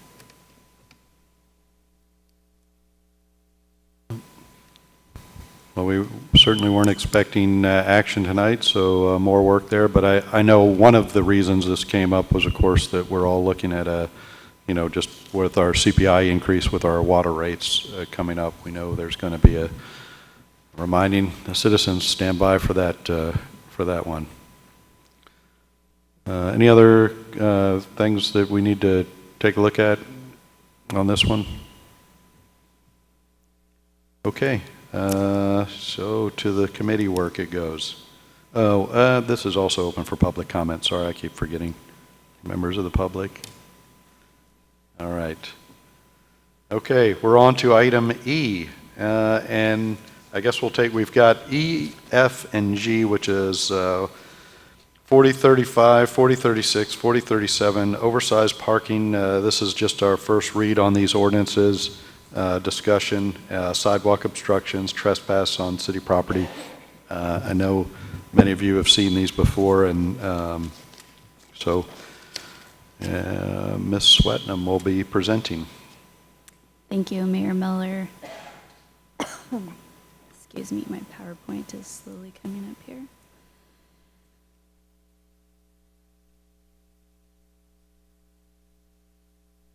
So these three ordinances have come about as part of a discussion about some of the issues in town and the challenges related to dealing with unhoused people in our community. And so I just wanted to start with kind of a reminder. I know we've talked about these things before, but it was helpful for me to go through and consolidate the case law that kind of overlies how these ordinances are going to come together and be enforced. So it seemed reasonable to share that.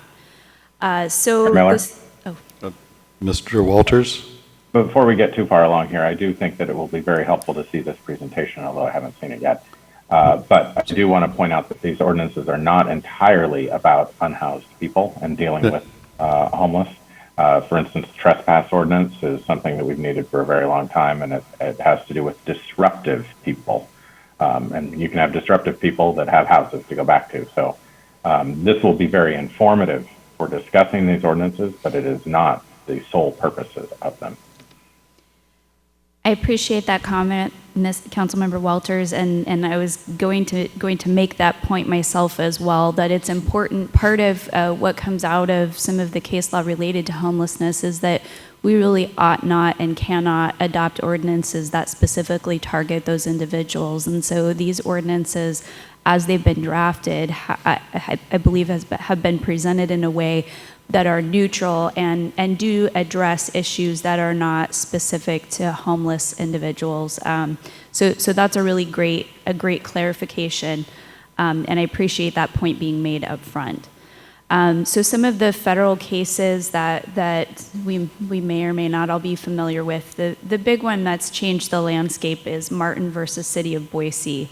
And this was a case that came out of the Ninth Circuit that found that an agency, in this case it was the City of Boise, violates Eighth Amendment prohibition against cruel and unusual punishment if it enforces anti-camping or sitting-laying ordinances when, 1, the defendant is on public property, and 2, there is no alternative location for them to be, i.e. no home to go to, no shelter space. So the Supreme Court denied the City of Boise's petition for review in December of 2019, and that means that the Ninth Circuit case is the final word on this issue and is binding on all of the 9 states in the Ninth Circuit, including the state of Washington.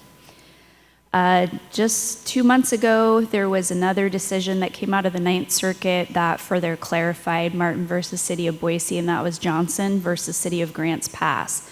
This was a class action lawsuit out of the state of Oregon that was decided by the Ninth Circuit in September of 2022. And the court in the opinion references that it builds on the analysis of Martin versus City of Boise. This was a situation involving the City of Grants Pass, Oregon that had anti-camping and anti-sleeping ordinances. And part of what they wanted to do as a community to respond to growing numbers of homeless issues in their community was to take stronger enforcement action of these ordinances. So between 2014 and 2018, they issued 574 tickets against people who were sleeping in public places. So there was a class of unhoused individuals in town that saw a declaration that these 2 ordinances were unconstitutional, and they asked for an injunction to stop their enforcement. In response, the City of Grants Pass amended their ordinance to exclude sleeping as part of the prohibited activities. So they thought if they, carved out that exception for sleeping in public places, that would pass constitutional muster. But the ordinance did still prohibit use of bedding and tents. So in the opinion, the court decided that in fact their change to exempt sleeping from the prohibition did not pass constitutional muster, and they affirmed that issues related to enforcing anti-camping ordinances still rely on the Martin versus City of Boise analysis. In this case, this is the first time that I've read an opinion where the courts applied Martin in evaluating whether space is available. They looked at the total number of unhoused individuals in their community and compared that to the total number of beds to determine whether space was available. So that was interesting. It was also interesting that they said that enforcement could include civil violations. So there was some argument that was made that because these weren't criminal penalties, they didn't trigger an Eighth Amendment issue. But because repeated infractions could lead to criminal penalties, the Martin analysis was implicated there. So they clarified that ordinances must allow homeless people to take the most rudimentary precautions against the elements to not violate the Eighth Amendment. So the fact that people who are sleeping out in cold weather in challenging conditions, they had to have the ability to put up some rudimentary precautions to protect themselves from the elements. Now the court was clear to try to limit that, but there's some open question there about restricting the use of tents. Oh, this one's got animation, sorry. The other case I wanted to just kind of go back to is Lavon versus the City of Los Angeles. This is a case that also came out of the Ninth Circuit. This is a little bit older case, but it addresses due process rights for confiscating personal property of homeless individuals. So the City of Los Angeles was clearing unauthorized encampments. The court found that that was a violation of constitutional due process rights if those individuals didn't have notice and an opportunity to respond to that notice. It also found that confiscated personal property must be held for a period of time so it can be claimed. There's some recent state case law. We've talked about this one before, but the City of Seattle versus Long was a Washington State Supreme Court case that came out a few years ago that considered enforcement action taken by the City of Seattle against an individual who's living in his truck. It was parked on city property. They cited him for parking fines in violation of their 72-hour parking limit. Eventually, they impounded the truck. So this was the case that recognized that individuals living in their vehicle can have homestead right protections, but the court did restrict those protections to a shield against excessive fines, not necessarily a prohibition against impoundment. And in this case, $547 was found to be an excessive fine.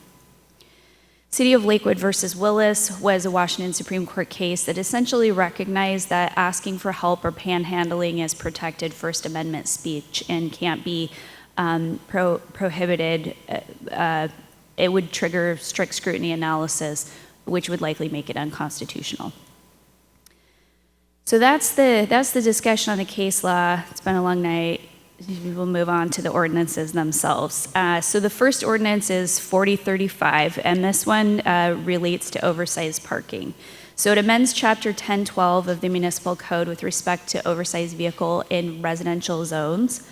It clarifies that 72-hour parking limitation applies generally, and that if somebody moves their vehicle, it can't be within that same block for longer than 72 hours. So that closes the loophole where people would go out and move their vehicle 5 feet every 72 hours to avoid a penalty. This eliminates that, says they've got to be moved off the block. It carves out a separate set of rules for oversized vehicles, which includes motorhomes, travel trailers, trailers or vehicles over 80 inches wide, and they cannot be parked in a residential area for more than 4 hours. The exceptions to that are if they are parked there with permission of an adjacent resident, or if the vehicle is associated with a delivery to an adjacent property. So the penalty as proposed in the ordinance is that rather than being a misdemeanor, it would be a Class 2 civil infraction with a maximum penalty of $125. So that's really all I have to introduce on that ordinance. I'm happy to move through all three of them, or if you would like to stop and ask questions and have discussion on this one before we go through the other ones, that's up to council. Mayor Miller? Ms. Moulton? Thank you. What's the difference between a misdemeanor and a Class 2 civil infraction? Yeah, so a misdemeanor is punishable by up to a $1,000 fine and up to 90 days in prison, or not prison, in jail. But a Class 2 civil infraction has maximum penalty of $125. Mm-hmm. So I get the moving. So, yeah, I mean, I think we have some members of the public that may want to comment on this, on these ordinances, perhaps? No? Okay, just making sure. Mayor Miller? Mr. Walters. The other distinction between the criminal provision or a civil infraction provision is a civil infraction is akin to a traffic ticket. A misdemeanor has a stigma associated with it. You could actually be imprisoned, but that generally doesn't happen. But the bigger thing is you have been convicted of a crime.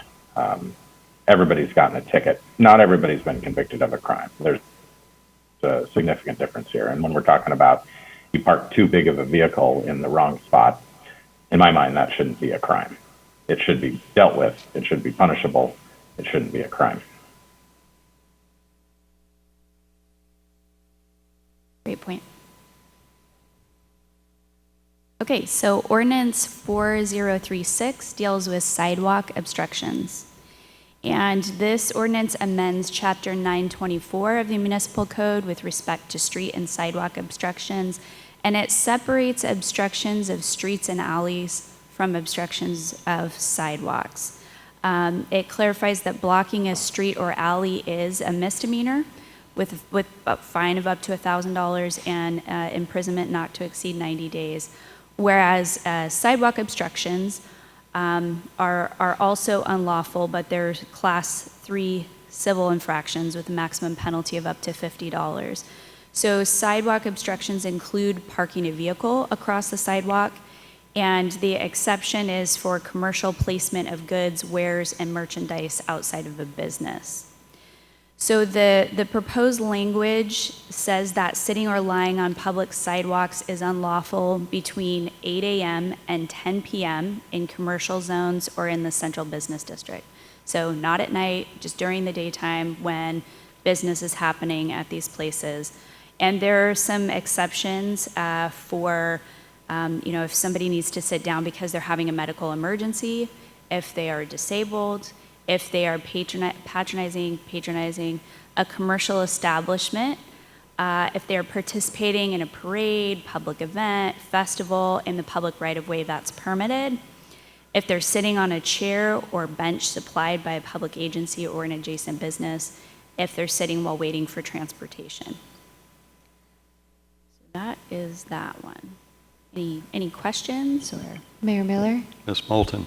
One thing about the language in the third whereas, it says, whereas obstruction of sidewalks is of particular concern for low-income people who may not have vehicles and elderly and other people with mobility challenges.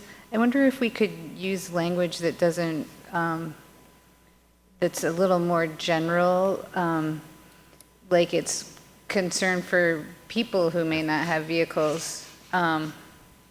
And maybe I don't know, and it might be a concern for children too. I mean, I don't know if we need to add children, but maybe people who don't have vehicles, and also it's going to keep kids safe, right, on their way to school, sure. Presumably. I don't know. Mayor Miller. Ms. Hewitt. Question, is there a specific reason that 8 a.m. was chosen as the start time? Just to stay consistent with other code, maybe? I'm not aware that there's a specific reason why 8 a.m. was chosen, but I think Mr. Walters might have some additional thoughts on that. I believe that the intention here was to make sure that during the day when businesses and people are likely to be out, the sidewalks would be free from obstruction, but I don't know that there's a specific reason for 8 a.m. My only thought was, especially during the summer when it's light really early, I see people out running and walking their dogs at 6, 7 a.m. So just wanted to mention that. Mr. Walters. Yeah, the start and end times are not exactly arbitrary, but they're constructed to be the times when people need to use those public sidewalks to access businesses. So they certainly could be adjusted.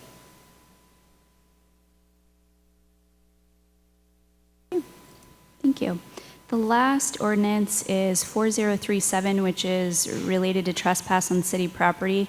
So this is a new chapter under 950 of the municipal code, and it deals with trespass on city property, not private property. And basically it prohibits dangerous, illegal, and unreasonably disruptive behavior on city property, and provides a process by which police officers can issue a trespass warning. So the trespass warning says that for a period of 1 year, you are prohibited from coming onto this property. The warning notice has to provide specific information about the date that the incident happened that gave rise to the warning and describe the behavior that led to the warning. And then there's an opportunity for that to be appealed to the chief of police. The chief of police then has the ability, if they find that good cause has been demonstrated by the appellant, to rescind, shorten, or modify a trespass warning. There's also a proviso that allows the chief of police to allow for somebody to access city facility if they need to exercise their First Amendment rights, or if they need to conduct government business and there isn't an alternative location for them to do those things. There's also some allowance in there if the chief of police feels that it's necessary.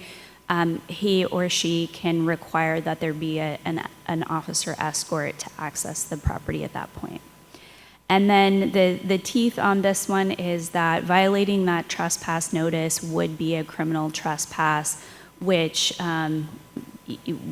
could be dealt with under the criminal regulations under the RCW, Chapter 9A 52, and other local ordinances as well. So, and I want to say Chief Floyd is also here. I think he's done probably more work on this than I have, but we're happy to answer any questions that you have about any of these ordinances. And this is a first read, so not asking for any action tonight, just feedback. Yeah, opportunity to take a look at this, and I mean, the things that I would recommend to the public to look at is things like the misdemeanor versus civil infraction, if that makes sense to you, a residential zone versus citywide, potentially in the parking ordinance, and then, but I'll make one more attempt to see if any members of the public, because I still have some people hanging on online, wanted to, oh, see, I knew I'd get you. Come on up and address the council on these ordinances, Hello. please. My name is Lori Mall. Do I need to say? Yeah, you can say where you live. I actually, 374 Cornet Bay Road, Oak Harbor. I also own a building here in Anacortes at 711 Commercial Avenue. I'm delighted, I can't tell you how delighted I am to see these ordinances. I've been for 4 or 5 years talking to different people about the parking issues, not only for RVs or larger vehicles, but also enforcement in town, which supports the businesses.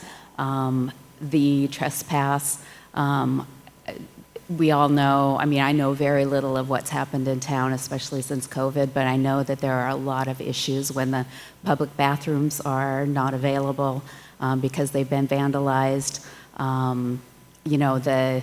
My husband and I say that it's a right of way, not a right of stay, when we talk about the sidewalks and people staying on them. One of my main issues, because I have a business in town, is about the visitors and the guests that come to town and our reputation. When people see messes left by homeless people or people who have spent the night, or when people see vandalism, I've had my building written on. Those are kinds of things that people don't forget if they have a bad experience in Anacortes. It's, since COVID, a lot of us have not recovered. So it really matters, every person that comes into our town and their experience. So again, I'm delighted, very, very happy to see these. However they get passed, whether it be a misdemeanor or a civil infraction, I am very supportive of these three. So thank you. All right, thank you very much. Appreciate that. All right, thanks for waiting it out. All right, council, anything for the staff to take on board right now, or you take some time to? I'm looking for people reaching for the buttons. Mayor Miller? Ms. Moulton. Thanks. I just have a question about the review procedure. So the police chief may rescind, shorten, or modify a trespass warning. The first requirement is a written request for review of the trespass warning must be delivered to the city clerk no later than 7 business days after it is issued. I wonder how that fits in with the time of when it's issued, but people don't always get it in 7 days. So is it when it's received or when it's the effective date? Because sometimes people might get it in the mail if the person's not able to be found, it looks like, or they may get it through, it might be advertised in the newspaper if that person's unable to be found. So it seems like the review would have to be 7 days after it's served, maybe, rather than it's issued. I'm not clear on that, but maybe we can talk about that next week. Yeah, I think that's a good, so there is some clarification about service in section 950.050. So the warnings themselves can be served either by mail at their last known address, personal service, or by publication, and service is effective on the date that the notice is personally received, or in the case of service by mail, 3 days after the notice is mailed. And then in the case of service by publication, 15 days after publication. So I think the intent was that effective service date would start that 7-day period. So. Great, thank you. Mm-hmm. Good point. Awesome.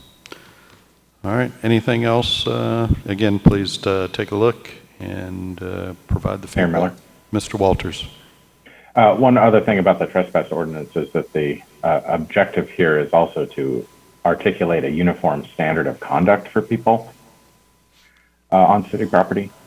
so that departments are not evaluating people's conduct differently. And it also charges the police department with being able to determine if someone should issue the trespass warning.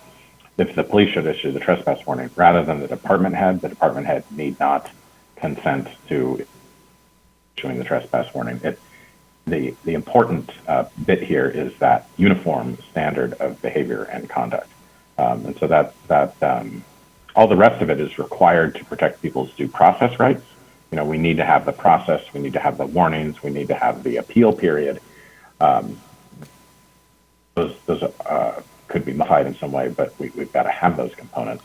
But the uniform standard of conduct is maybe as important as any other piece of this. And the other important thing to note that this doesn't do, it doesn't affect how people are trespassed from private property. It's only for trespassing people from city property.